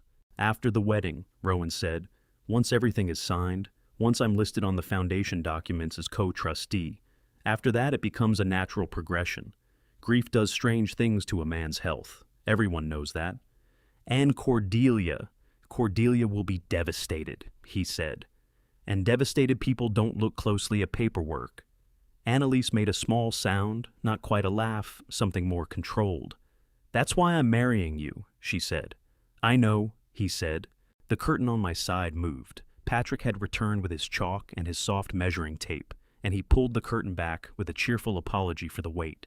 And I turned to face him on the platform, with my hands loose at my sides and my face composed into the mild expression of a man whose only concern is whether the shoulder seam falls correctly. "Looking excellent, Mr. Whitmore," Patrick said, circling me with the chalk. "Just this one point here, and you'll be done." "Wonderful," I said. My voice came out even, steady, warm enough to be normal. I paid at the front counter. I thanked Martin. I walked out onto Newbury Street into the October air, which was cold and sharp and smelled of fallen leaves and exhaust. And I walked to my car, and I got in and I put both hands on the steering wheel. I did not cry. I did not call anyone. I did not pull over on the expressway and sit in the breakdown lane until I could breathe again, though there was a moment somewhere near the Prudential exit where that seemed like a real possibility. I was 65 years old. I had spent 40 years on the federal bench watching the worst things human beings do to each other. And I had taught myself one rule above all others. The worst thing a man can do in a crisis is react before he thinks. So I thought. Both hands on the wheel, radio off, the city moving past the windows in the last gray light of the afternoon. By the time I turned into our driveway, I knew exactly what I had to do. Not as a father, as the man I had trained myself to be for 4 decades in service of something larger than any single grief. I told Cordelia everything. I had rehearsed it in the car, the right words, the right sequence, the right tone, the version that would give her enough to understand without demolishing her before she had the chance to prepare herself. I had practiced the way I used to practice opening statements, measured, clear, structured, a scaffolding of language to hold the weight of the thing. None of it mattered. The moment I walked into the study and she looked up from her book and saw my face, not what I was doing with my face, but what was behind it, the thing I had not quite managed to put away, she set the book down on the arm of the chair and said, "What happened?" I sat across from her in the chair by the window. I told her. From the fitting room to the partition to every word I had heard pass between Rowan and Annalise, I gave it to her straight, without softening and without editorializing. The way I would have briefed a colleague, the way a witness tells the truth when they have decided that the truth is the only thing left. When I finished, she was very still. Then she said barely above a whisper, "Rowan." Not a question, just his name said in a voice that broke clean down the middle. "Cordelia, he called me Mom." Her voice cracked open on that last word, raw and ragged, and she pressed both hands flat against her knees as if she needed something solid to hold on to. 23 years ago, when he was sick and burning up with fever, he reached for my hand and he called me Mom, and I have held on to that word every single day since then as proof that it was real, that we were real. Her eyes were filling fast now, the tears spilling before she could stop them. "Tell me I didn't imagine it." "You didn't imagine it?" I said. My own throat was so tight it hurt to push the words through. It was real. Whatever happened to him after whatever he became that night was real. She pressed her fingers over her mouth, and a sob came out of her that she had clearly been holding since the moment I said his name, a deep, wrenching sound, the kind that comes from somewhere below the chest, from the part of a person that does not have language for what it's feeling. I got up from my chair and sat beside her on the arm of hers and put my arm around her shoulders, and she leaned into me and wept, openly, fully, with the kind of grief that doesn't try to look like anything other than what it is. After a while, her breathing steadied. She straightened. She wiped her face with the back of her wrist, and when she looked at me again, something had shifted in her expression. The devastation was still there, but it had moved behind something harder and cleaner, something that looked very much like resolve. "What are we going to do?" she said. "We're going to be very careful," I said, "and we're going to need help." I called Thaddeus Sterling at 9:15 that evening. Thaddeus had been the Whitmore family's attorney for 22 years. A lean, sharp-featured man in his early 60s who had written Harold's trust documents, handled 2 estate matters, and reviewed every significant contract I had signed since retirement. He answered on the second ring, and when I told him I needed him at the house tonight, he said, "I'll be there in 40 minutes. He did not ask questions. He understood, as old friends-in-law understand that if Alistair Whitmore was calling at 9 in the evening, with that particular flatness in his voice, the questions could wait until he arrived. He came in, sat down, listened without interrupting, and when I finished, he was quiet for exactly 3 seconds. Then he uncapped his pen. "If you confront him now," Thaddeus said, "he'll deny it. He'll say it was a private conversation taken out of context. He's a litigator, Alistair. He'll build a defense faster than you can dismantle it." "I know that," I said. "Then you know what you need." Thaddeus looked at me directly. "Not suspicion, not what you heard through a wall. Evidence. Documented, corroborated, admissible evidence that doesn't depend on your testimony alone." "Can you keep him from accessing the foundation documents in the meantime?" I said. "I can put an administrative hold on any transfer requests pending a trustee review," Thaddeus said. "That buys us time without alerting him." He paused. "One question, and I need an honest answer. Can you maintain normal behavior in front of him until we have what we need? I thought of standing on the fitting room platform with my hands at my sides while Patrick marked the shoulder seam with chalk. I've sentenced men I've known personally, I said. I can do this? Thaddeus nodded once crisply and started making notes. Samuel arrived the following morning at 8. He came through the kitchen door the way he always did, direct no ceremony, set his bag on the table, and poured himself coffee before he sat down. He was 58 compact, with the economy of movement that comes from years of field work, and he had the particular quality of seeming to already know half of what you were about to tell him. I laid it out for him the same way I had laid it out for Thaddeus. He listened with both elbows on the table and his coffee cup held in both hands, and he did not react until I finished. Then he said, "The most dangerous person in a room is never the one who loses control." I said, "Say what you mean." "The one who loses control makes mistakes," Samuel said. "Breaks things, leaves evidence." He set his cup down. "The one who stays perfectly controlled, who plans, who waits, who executes, that's the one who's genuinely hard to catch." He looked at me steadily. "Rowan has been controlled since the day you met him. The grandfather wasn't a rage incident. It was a calculated removal of a witness." He paused. "Which means Harold wasn't the primary target. He was just in the way." The words landed in my chest like something physical. "You think this started before Harold?" I said. "I think Harold was the first move," Samuel said, "and I think the wedding is the deadline." He left that evening with a list of data points to pull phone GPS records through proper legal channels, financial filings for any entities connected to Annalise Ashcroft, the Foundation's amendment history. Thaddeus left an hour after with a copy of the original trust charter tucked under his arm.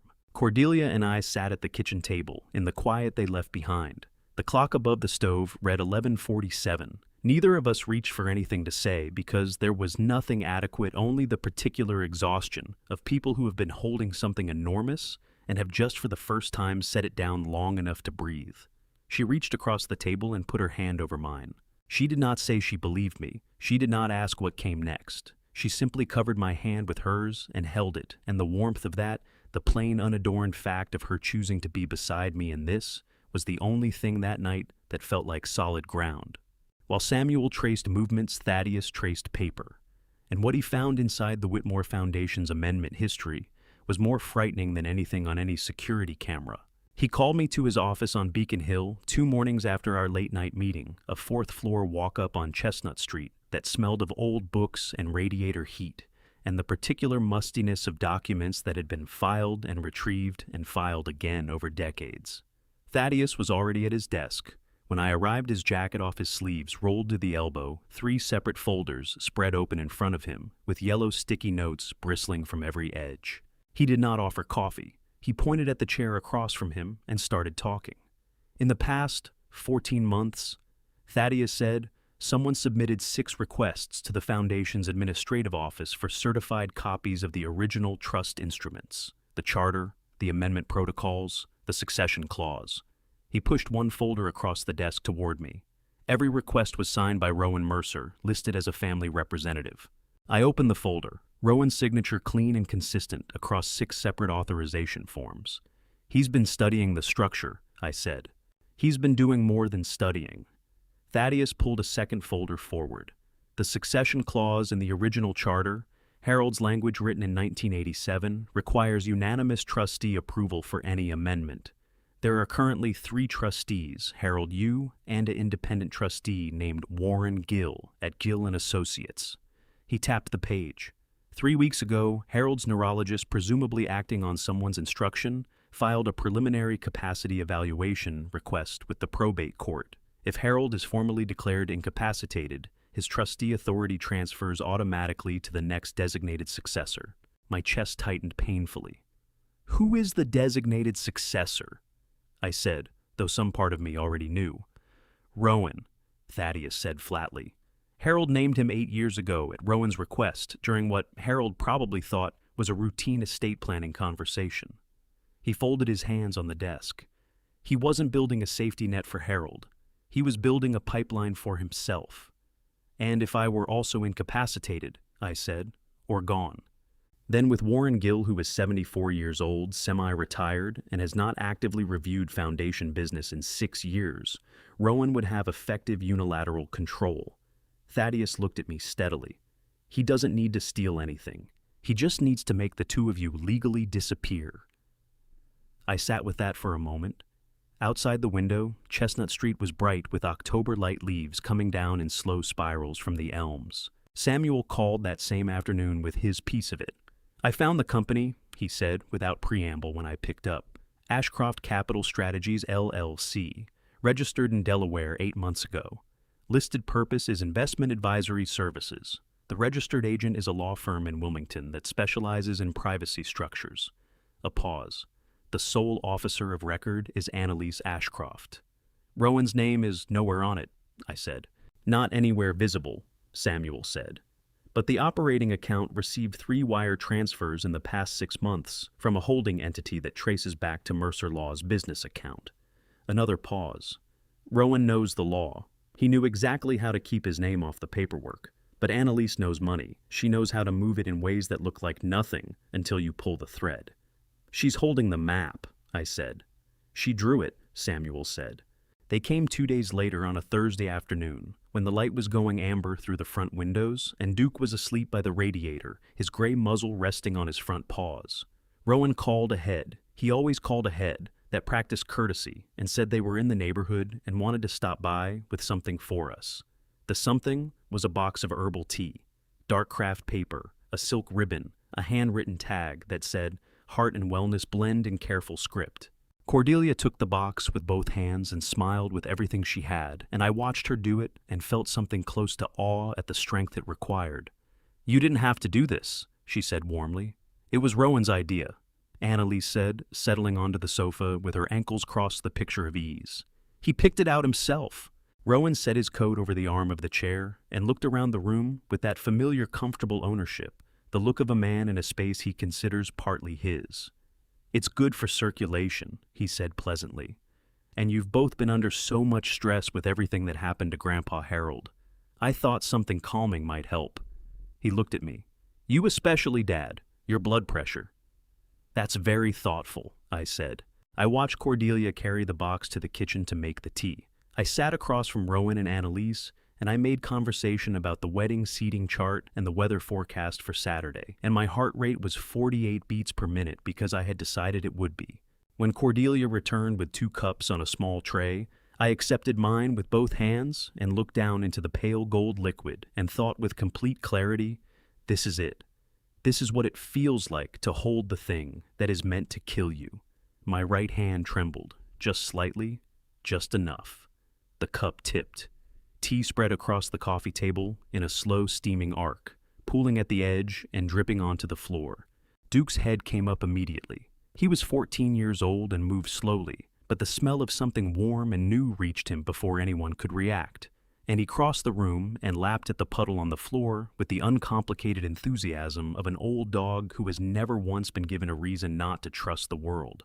Rowan was on his feet instantly. Duke, no, it's all right, I said, watching my dog drink. It's just spilled tea. Annalise said, it's only herbal. It won't hurt him. I looked at her. Then I suppose we'll see, I said. 8 minutes later, Duke began to shake. It started in his back legs, a fine, rapid trembling that worked its way up his spine until his whole body was vibrating. He sat down heavily on the rug, his breathing fast and shallow, his eyes moving between me and Cordelia with a bewildered expression that cracked something open in my chest that I had been keeping sealed for days. I was on the floor beside him before I had consciously decided to move. I'm taking him to the vet, I said. It's probably just the shock of, Rowan began. Now, I said. I did not raise my voice. I did not look at him. I gathered Duke in my arms. He was trembling against my chest. His breathing uneven, 14 years of morning walks and evening naps, an absolute uncomplicated devotion, shaking in my arms, and I carried him to the car and I drove without stopping. Dr. Ilara Vaughn had been our veterinarian for 11 years. She had seen Duke through 2 knee surgeries, one very undignified encounter with a porcupine on the Concord trails, and the slow general indignities of growing old, the stiff mornings, the dimming eyes the way he now needed 2 attempts to get up from his bed instead of 1. She knew his file better than some doctors know their patients. When she looked at me across her exam table that evening, I knew from her face that this was different from any of those things. Duke was on the steel surface between us, his legs still trembling faintly, his breathing too fast, but stabilizing. Ilara had already drawn blood and administered a counteragent to slow whatever was happening in his system. She worked quickly and without theater, her hands steady, her focus absolute. "Tell me exactly what he ingested," she said, without looking up. "A tea," I said.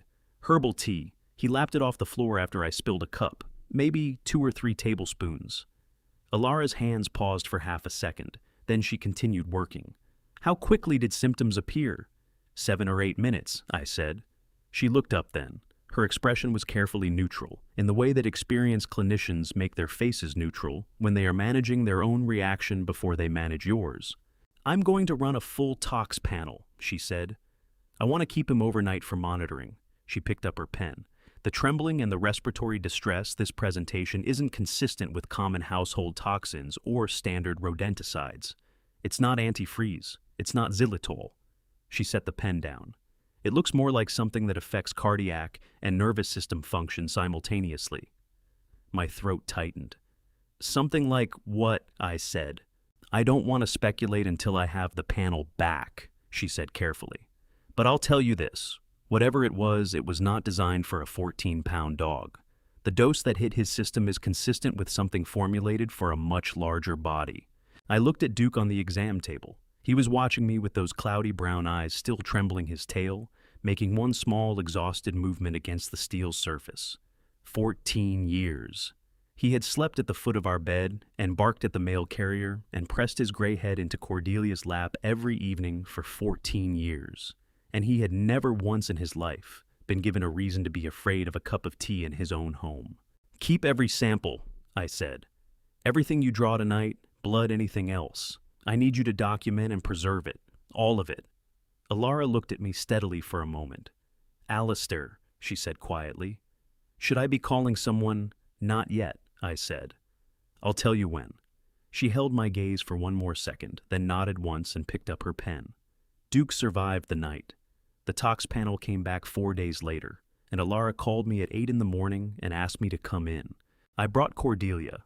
Ilara met us in her office, a small room off the main exam area, walls covered in thank you cards from pet owners, and a framed photo of an elderly golden retriever she had clearly loved. She sat across the desk from us with the lab report in her hand and the expression of someone who has prepared what they are about to say and is still not entirely comfortable saying it. "The compound in Duke's system is a synthetic cardiac glycoside derivative," she said. "It works by disrupting the electrical signals that regulate heartbeat. In a dog, his size the dose he received caused acute toxicity within minutes." She set the report on the desk between us. "In a human adult, particularly someone older with any existing cardiovascular stress, the same compound administered gradually over time would produce symptoms consistent with natural cardiac deterioration. Arrhythmia, fatigue, eventually organ failure." She paused. "It would look in a standard autopsy like a heart that had simply worn out." Cordelia's hand flew to her mouth. Her whole body went rigid beside me, and then the rigidity broke, and she made a sound I had never heard from her before. Not a sob, exactly more like the sound a person makes when the ground moves under them. Without warning, a sharp involuntary cry that she immediately pressed her hand over to stop. "So, if Alistair had drunk that tea," she said, her voice shaking so badly the words came out fractured. "If he had actually, given his age and his blood pressure history," Ilara said gently, "I believe the outcome would eventually have been a cardiac event." She looked at me. "I can't say with certainty, but that's my professional assessment." I put my hand over Cordelia's on the armrest. Her fingers were ice cold and gripping so hard I could feel her pulse in them, rapid, unsteady. The heartbeat of a woman who has just understood how close she came to losing something irreplaceable. "Keep the samples secured," I told Ilara. "I'm going to have a detective contact you within 24 hours about proper evidence handling." She agreed immediately without question, and I understood from her expression that she had already understood the gravity of what she was sitting on. My phone rang as we walked to the car. It was a number from Brigham and Women's Hospital. I answered it before we reached the parking lot. "Mr. Whitmore," the nurse said. "I'm calling about your father. He's awake." We were at the hospital in 22 minutes. Harold was propped against his pillows, his color still gray, his right hand connected to the IV line, his breathing slow but self-directed. The machines were quieter now, doing less of the work. When we came through the door, his eyes opened and found us with an immediacy that made my chest ache with relief.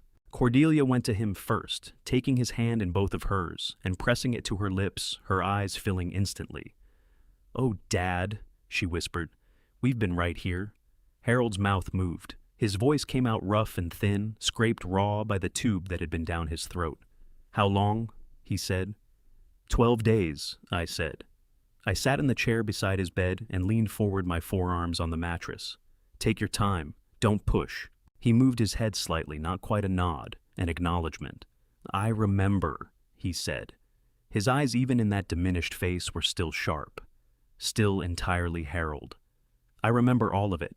He told us then in fragments resting between sentences exactly what had happened in his study. We had heard most of it from Samuel's reconstruction, but hearing it in Harold's voice, the actual voice of the man who had been lifted off the floor of his own home and told he would not be the last, made it land differently. Made it land in the body rather than just the mind. When Harold got to the last thing Rowan had said before dropping him, Cordelia pressed her free hand over her eyes, and her shoulders shook once hard before she brought herself back under control. Harold looked at me. "He said I wouldn't be the last," he said. His voice was very quiet and very clear. "You're next, Al." He said it as plain as I'm saying it to you now. I squeezed his hand tightly. His fingers were thin and dry and cold, but they pressed back against mine with a grip that surprised me with its strength. "Not anymore," I said. Harold studied my face for a long moment, with those dark, unchanged eyes reading whatever was there. "Good," he said, and he closed his eyes and let himself rest. I held his hand until his breathing evened into sleep. Then I walked out into the hospital corridor and stood with my back against the wall and looked at the ceiling and let 30 seconds pass in which I allowed myself to feel the full weight of everything. The tea, the lab, report of my father's voice, Cordelia's sound in the vet's office, the wedding, 4 days away. Then I straightened up. The wedding was going to happen. Every guest on that list was going to be in that room. Rowan had spent 35 years constructing a version of himself designed to be believed, and he was going to walk into the Grand Meridian Hotel on Saturday evening believing he had won. I had not spent 40 years on the federal bench to let a man walk out of his own trial. 4 days. That was all we had.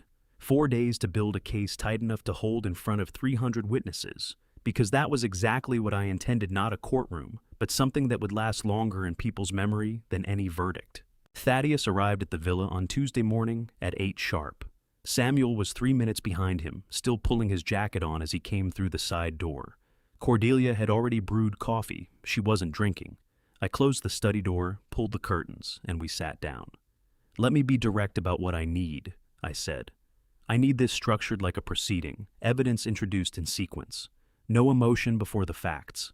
Emotion is what happens after the facts land." Thaddeus set his briefcase flat on my desk and clicked it open. "I've been through every Foundation access request Rowan filed in the last 18 months, 6 of them. 3 required Harold's wet signature." He pulled out 2 side-by-side photocopies and laid them in front of me. "These aren't Harold's hands. Someone coached these, the baseline pressure is wrong. The loop on the capital W drops at a different angle. A handwriting expert will confirm it in 40 minutes on the stand." "We don't have a stand," I said. "We have a banquet hall. Then the contrast will do the talking. Put both pages where 300 people can see them and let human eyes do the rest." Samuel spun his laptop around. The screen showed a GPS timeline with a map overlay. Rowan's vehicle, a 2022 Mercedes GLE registered under Mercer Law, LLC, arrived at Harold's address at 11:47 p.m. on October 3rd. Left at 12:31. AM Ring doorbell footage from the neighbor across the street captures a dark SUV consistent with that model and plate prefix. I've pulled the metadata. Timestamp is clean. "Can you push it through the hotel's AV system?" I asked. "Already spoke to their technician. I'll connect through Bluetooth to the main speakers. He thinks it's a multimedia presentation." "Good. The audio from the Tailor shop goes first," I said. Before GPS, before the financials. Thaddeus frowned. You want the confession to precede the evidence trail. I want 300 people to hear his voice before they see his name on a document. People trust their ears first. Once they've heard him, the paperwork becomes confirmation, not accusation. Samuel leaned back in his chair, arms folded, jaw tight. What if he runs? What if he reads the room before you finish and just walks straight out? He won't. You sound certain for a man whose son surprised him twice already. My hand stayed flat on the desk. He spent 35 years being the smartest person in every room he's ever entered. He is not going to run from his own wedding speech. He will stand there and try to outmaneuver me in real time. He'll be calculating exits, formulating counter-narratives, managing his expression. And every second he spends doing that is a second he's not moving. That's his only real weakness. He cannot resist the performance. Samuel held my gaze for a moment. Okay, he said. Okay. Cordelia, who had been standing by the window the whole time with her coffee going cold in both hands, turned around. Her eyes were red at the edges, but her voice didn't shake. Are you sure you can do this? She asked. I looked at her directly. If I could sit in judgment of strangers for 40 years, I have to find the courage to do the same for my own son. Her lips pressed together. She nodded once, slow and deliberate, the way she nods when she's made a decision she knows will cost her something. She didn't argue. That told me everything. We assigned positions. Thaddeus at table 7 with the foundation folio. Samuel at the AV station near the east wall. Dr. Alara Vaughn seated near the back lab report, sealed in a manila envelope, ready to approach the secondary microphone when I called her name. Cordelia at the front left table, close enough that I could see her far enough that if she looked at me directly during the speech, I would lose the thread. I told her not to look at me while I was at the microphone. She asked why. I said, because you're the only person in that room I'm afraid of disappointing. Her face crumpled for exactly 3 seconds. Then she straightened up, smoothed her cardigan, and said, tell me what else you need. The phone calls from Rowan started Wednesday afternoon. His voice came through the line, warm and easy. The voice of a man who believes Tuesday is going exactly as planned. Hey, Dad, how's Grandpa Harold? Mom mentioned he's been stable. I was in the kitchen. I kept my voice level, even pleasant. He's improving. The doctors are encouraged. That's such a relief, Rowan said, and he genuinely sounded relieved, which was the most unsettling thing about him. I still can't believe someone would do that to an old man. Have the police found anything? They're still working on it, I said. Well, you'll tell me if anything changes. I want to be there. Of course, I said. I'll let you know. I didn't tell him Harold had been awake for 2 days. I didn't tell him Harold had asked in a low, careful voice whether Rowan knew he had survived. I had told Harold no. Harold had closed his eyes and said, good. On Thursday, Annalise sent Cordelia a message asking whether the Callaway Capital Associates could be moved to a table closer to the main platform, something about wanting her colleagues to feel included in the celebration. Cordelia wrote back within 4 minutes, warm, practical, enthusiastic, and suggested the table near the east window with a harbor view. She added a smiley face. After she put the phone down, her hands were trembling so badly that she gripped the kitchen counter with both palms and stood there with her eyes shut, breathing through her nose. I cannot keep doing that, she whispered through gritted teeth. 2 more days, I said. I know that. She exhaled hard. I know. Okay, 2 more days. I wrote the speech Thursday night. Desk lamp on low glass of water, untouched beside me. I had written hundreds of legal decisions from that bench over 30 years, rulings that changed lives, that put men in prison or freed them, and the words had never once felt difficult. Every sentence that night felt like pressing my thumb directly onto a bruise. It was not a wedding speech. It was a record. It was a timeline assembled from testimony, from documentation, from the memory of a 12-year-old boy sitting on wet asphalt under a bridge. It was every moment I had mistaken for love, laid out in sequence, each one labeled and sourced. Friday night, the night before the wedding, I read it alone. Lamp on, everyone else asleep. I read it 3 times. Each time I stopped at the same line, the one where I said his name out loud on paper in front of witnesses. I thought about the boy under the bridge. I thought about the night Cordelia called herself a mother for the first time. And then I put the papers in the inside pocket of my tuxedo, turned off the light, and went to bed.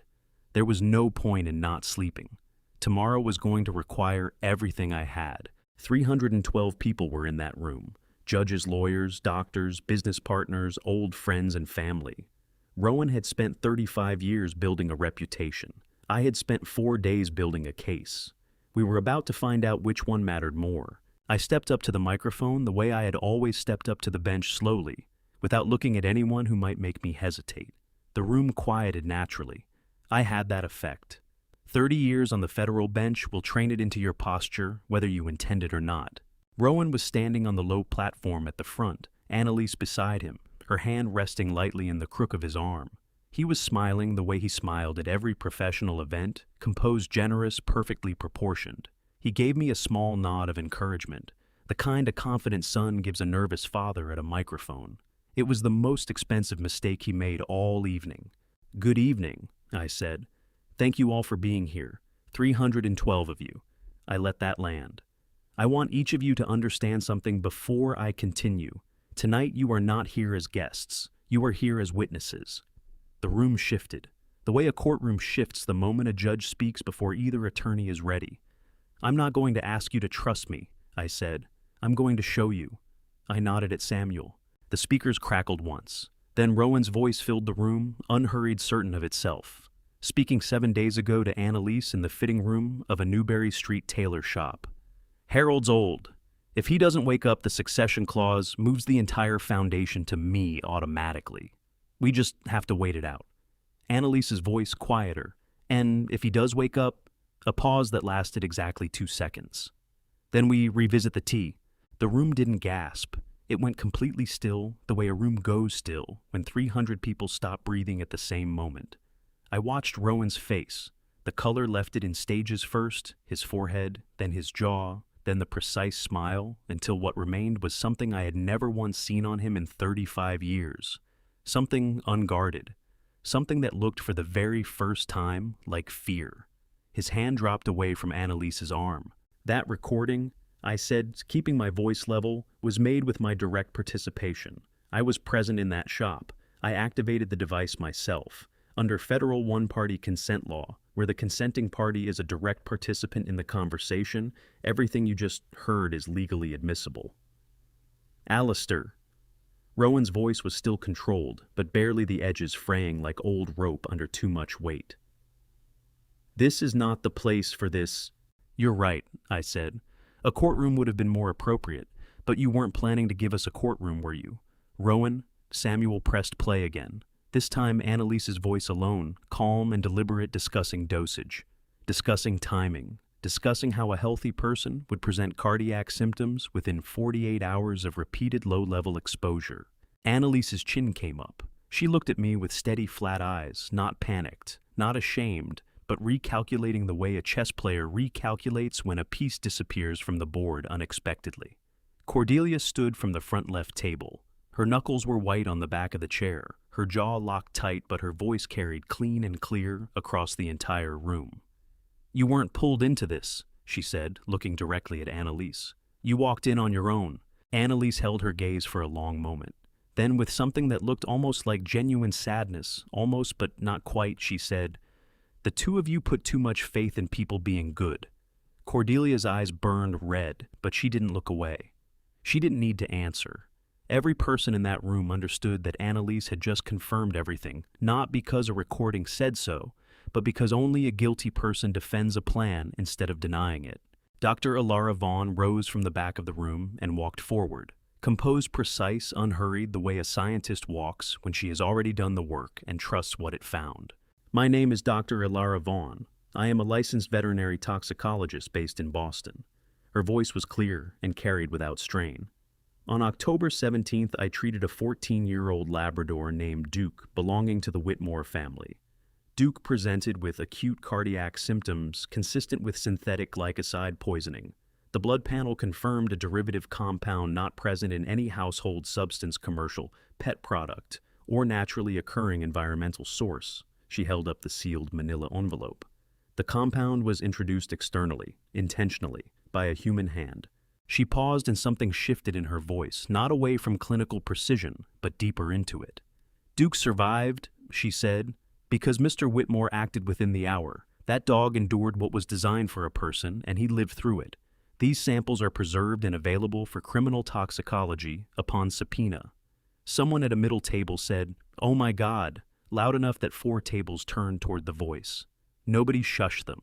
Rowan stepped forward off the platform. His jaw was set hard now, his composure being rebuilt. In real time, I could see the effort it was costing him, every muscle in his face working to reassemble the version of himself he had shown the world for 3 decades.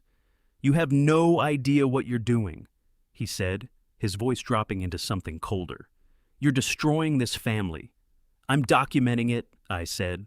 Thaddeus Sterling rose from table 7. He carried himself the way only a man with 40 years in courtrooms can. No hurry, no theater, simply the unassailable gravity of someone who knows exactly what he holds and what it means. Thaddeus Sterling, counsel for the Whitmore Family Foundation. He opened the leather folio and set 2 pages flat on the nearest table, side by side facing the audience.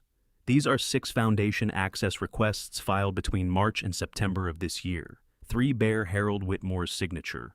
These are also authenticated samples of Harold's genuine signature obtained from documents predating his hospitalization by 2 years. He stepped back and gestured toward the pages. "You don't need a forensic specialist. Look at the capital W. Look at the pressure on the downstroke. Look at where the loop closes." Heads craned forward. People were on their feet now, at the back tables trying to see. Phones came out not to film, but to look closer. "No one," Thaddeus said, with the quiet finality of a man who has been patient for a very long time, "protects a family with forged paperwork. No one who loves a grandfather steals the old man's signature while he lies unconscious in a hospital bed." Rowan started to speak. I watched him reach for the composure he'd spent 35 years perfecting. And for a moment, just a moment, I thought he was going to hold it together. Then the doors at the back of the room opened, and everyone turned. The doors opened, and my father, 99 years old, in a wheelchair and the tuxedo he'd insisted on wearing, despite everything, came into the room. The nurse pushing him was young, nervous, clearly unhappy about being inside a hotel ballroom at 9 in the evening. Harold paid her no attention. He was looking straight ahead, his chin level, his hands resting flat on his knees, with the deliberate steadiness of a man who has chosen every movement carefully. He looked, I thought, exactly like a witness who has been waiting to take the stand for 3 weeks. The room had been generating noise and motion. For the past 20 minutes, voices, movement, chairs, scraping. It stopped the moment Harold came through those doors. 300 people went collectively, instantaneously still. Rowan made a sound I had never heard from him before. Not a word, not a sentence. Just a sharp exhale like air leaving a room when a window slams shut. He took 1 step backward on the platform, then caught himself. And that small, involuntary retreat told the room everything it needed to know. Samuel stepped forward from the AV station, tablet in hand. His voice was clear, unhurried, the voice of a man reading from a prepared record. GPS data places Rowan Mercer's vehicle at Harold Whitmore's home address from 11:47 p.m. to 12:31 a.m. on October 3rd. Samuel turned the tablet outward so the nearest tables could see the map. Ring doorbell footage from across the street confirms a vehicle consistent with that make and plate prefix. The brass key removed from Harold's study that night, a key giving access to the Whitmore Foundation's primary safe deposit box at First Commonwealth Bank, has been recovered from Rowan Mercer's office safe. The key was not reported missing by Rowan. It was not reported found. "That's a lie." Rowan's voice came out too fast. "I've never been in that study. You have no worry, Rowan." Harold's voice wasn't loud. It didn't need to be. It carried the way old voices sometimes carry, not from volume, but from the weight of everything behind them. "I was there. I saw your face." Every head in the room turned toward the wheelchair. Harold looked at his great-grandson with the kind of exhausted clarity that only comes from surviving something that was meant to kill you. His jaw was set. His eyes didn't waver. "I woke up," Harold said, each word placed with care, "because I was thirsty. I heard something in the study. I walked in and I saw you with your hands in my desk and latex gloves on your fingers." He paused. "Let that settle. When I asked what you were doing, you picked up my cane, my own cane, and you used it to put me on the floor." The room made a sound, not a gasp, something lower and more visceral than a gasp. "That's not what happened," Rowan said. His voice was still controlled, but the edges were going raw. "He's confused. He's 99 years old. He was disoriented. He fell." "I did not fall." Harold's voice cracked once, not from weakness, from fury, held on a very short leash. "I have been walking on my own since before your father was born. I did not fall. I was pushed, by you, in my own home." I reached under the podium where I'd left the secondary microphone. I carried it across the platform and held it out toward Rowan. "You're a lawyer," I said. "If you're innocent, defend yourself, right now, in front of every witness in this room." Rowan stared at the microphone in my hand.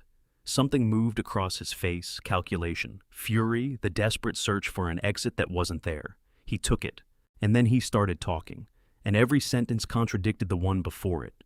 He said he hadn't been at the house, then said he had been there but briefly. He said Harold was confused, then said Harold had called him for help. He said the key must have been planted, then said he'd borrowed it legitimately.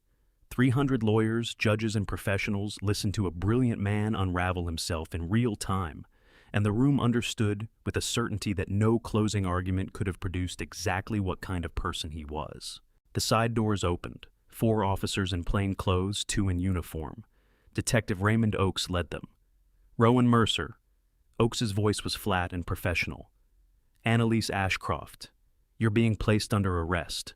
Annalise didn't run. She didn't argue. She straightened her spine, set her jaw, and extended her wrists with the cold precision of someone who had already calculated the next move. But as the officer turned her toward the door, Cordelia rose from her table. Her voice broke on the first word, and she didn't try to stop it. "Wait," Cordelia said. "Please, wait." She was already pulling her phone from her clutch. Her hands were shaking so badly she nearly dropped it. She found the photo. I knew the one she meant. I had seen it in the wooden box she kept in the bedroom closet, the one with the adoption center photographs, and she crossed the room to where Annalise stood between 2 officers. "Turn your head," Cordelia said softly. Annalise frowned. "What? Please?" Cordelia's voice was barely holding. "Just turn your head." Annalise turned, and behind her left ear, just below the hairline, was a small port wine birthmark, irregular, faded at the edges, about the size of a thumbnail. Cordelia held up the phone. In the photograph, a small girl of about 6 stood in a sunlit hallway at the Riverside Children's Home. Behind her left ear, clearly visible even in a 26-year-old photograph, was the same mark. Cordelia's hand went over her mouth. Her shoulders shook once violently, and then she stood very straight and let the tears run down her face without wiping them away. "You..." Cordelia's voice broke open on that single word. "You're the little girl. From that day. You're her." Annalise went very still. The calculation left her face entirely. For the first and only time all evening, she was not performing anything. She turned her head slowly back to look at Cordelia, and something moved through her expression that wasn't guilt and wasn't shame. It was something older and rawer than either of those things. "I didn't know," she said barely above a whisper. "I truly didn't know." "I know you didn't," Cordelia said. Tears were streaming freely now, her voice fracturing under the weight of something she had no name for. "That's the most tragic thing about all of this." I put my arm around Cordelia's shoulders. She turned into my chest, and I felt her sob, once a single terrible full-bodied sound, before she steadied herself. "Maybe this is the kind of pain God sends not to break us," she said into my shoulder, "but to show us how much we can still carry." I held her tighter and said nothing, because there was nothing that could follow that. The officers moved Annalise toward the door. Rowan was already cuffed. He had gone quiet, the performance finally completely exhausted. But at the door just before they took him through, he stopped and turned back toward the room, toward me. "Dad," his voice cracked open on that single word. "You're really letting them take me?" I looked at my son, the boy under the bridge, the man in the latex gloves, every version of him I had loved and failed to see clearly, and I said, "I once saved a child," I said. "But the man standing here today has to answer for what he chose to become." Rowan's face crumpled, just once. Then the door closed. They took him out through the side entrance. 300 people watched in collective, devastated stillness. Annalise didn't look back. Rowan did just once at the door. He turned and found my face in the crowd. I don't know what he was looking for. An apology, maybe. A sign that I still loved him. I kept my face still. I owed him honesty more than I owed him comfort. The door closed, and it was over. Almost. After the police left the hotel, staff stood in the corridor not knowing what to do with 300 untouched dessert plates and a 6-tier wedding cake that no one was going to cut. I stood at the edge of the empty ballroom and watched 2 young servers begin quietly stacking chairs. The white roses were still perfect, the gold light still warm. The room still smelled of fresh linen and something floral I hadn't been able to identify all evening, and I understood now that I never would because I would never be in this room again. Cordelia was at the head table, her back to me. She was unpinning a white boutonniere from the small floral arrangement that had been placed at Rowan's seat. She held it in both hands for a moment, then set it very carefully on the tablecloth, smoothed it once, and turned around. "I used to believe love could heal anything," she said. Her voice was hollowed out, not broken, just emptied of everything that wasn't true. I walked to her. I didn't have a courtroom answer for that. I gave her the only honest one I had. "Love can open the door," I said. "But people have to walk toward the light themselves." She pressed her lips together. She picked up her coat from the chair. We walked out together without looking back at the cake. 3 weeks later, Victor and Rose Cole sat across a table from me in a Department of Justice interview room in downtown Boston. They had come voluntarily. Their attorney had made that very clear. Victor was older than I'd expected from Samuel's photographs. Smaller, the kind of man who shrinks when the audience disappears. Rose sat beside him with her hands folded tight in her lap, and she did not look at her husband once during the entire session. "I put the pain inside him," Victor said, when the investigator asked him to characterize his relationship with Rowan. He said it flatly, without ceremony, the way a man states a fact he has long since stopped hiding from. "But these crimes, those are his choices. I taught him how to survive. He used it to destroy people. That's not me anymore. That's him." Rose said nothing throughout. When the investigator asked her directly whether she had anything to add, she shook her head, and then very quietly, she began to cry. Not the weeping of someone seeking sympathy. The slow, exhausted tears of a woman who had been carrying the same grief for 30 years and had finally set it down somewhere permanent. I didn't pity either of them. I didn't hate them. I watched them and understood for the first time with complete clarity that there are some origins that explain everything and excuse nothing. Rowan had come from damage. He had chosen to become destruction. That distinction mattered even if it didn't comfort anyone. We moved to the house in Concord in early November. Harold's idea, actually. The Brookline villa felt too large, too full of rooms that now meant different things than they used to. The Concord house was smaller, older, with a back porch that looked out over a narrow lake that went silver in the mornings. Harold sat in the big armchair by the window every afternoon and watched the water. Duke slept at his feet slower now, arthritic in the cold, but still lifting his head whenever someone came through the front door, still wagging his tail with his whole back half in that undignified, joyful way that he'd never once grown out of in 14 years. One afternoon in late November, a girl appeared at the fence. 8 years old, brown hair and 2 uneven braids, a red wool coat that was slightly too big for her. She had her fingers hooked in the chain link and was watching Duke with a focused, reverent attention that children give to animals they have decided to love. "Is that your dog?" she called out. "He is," I said from the porch steps. "He looks old." "He is." "Does he like people?" "He's never met one he didn't like." She considered this seriously, the way children consider genuinely important information. "I could come back tomorrow," she said. "If that's okay. I don't want to bother him if he's sleeping." Cordelia had come out onto the porch behind me. I heard her breath catch just slightly, just once. "What's your name?" Cordelia asked, stepping down beside me. "Mabel," the girl said. "Mabel Porter. I live 2 houses that way." She pointed. "You're welcome any time," Cordelia said, smiling the first real smile I had seen on her face in weeks, the kind that reaches all the way up and stays. "You won't bother anyone here, I promise."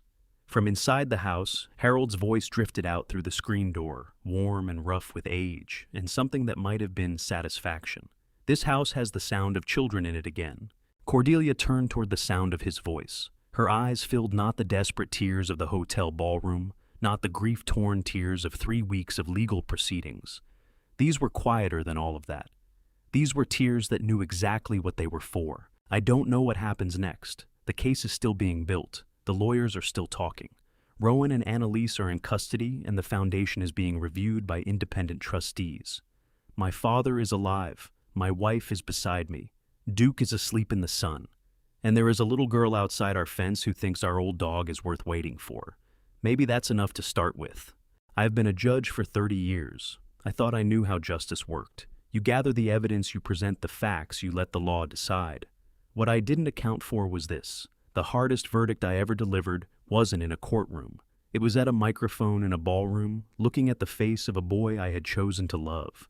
This is a family story I never wanted to tell, but I'm telling it because someone has to. Don't do what I did. Don't love so completely that you stop looking clearly. Don't confuse loyalty with blindness. The people closest to you are also the ones who know exactly where you're unguarded. Every family story has a version of this, a moment where love and deception stood in the same room, and only one of them was honest. Family betrayal doesn't announce itself. It arrives in small moments. You explain away a look that lasts a second too long, a question asked about money when it should have been asked about love. Family betrayal grows quietly, patiently in the gap between what people say and what they actually mean. And by the time you see it clearly, it has already cost you everything you thought was safe. I believe God allows certain pain into our lives, not to destroy us, but to show us what we are still capable of surviving. Every family story ends somewhere.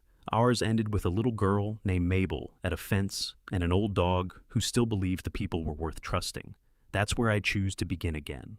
If this story moved you, share it, leave a comment, and subscribe so you never miss what comes next. Thank you for staying until the very last word. A gentle note, the stories ahead contain fictional elements built purely for reflection. If that's not for you, no judgment, choose what serves you best. But if you're staying, I'm glad.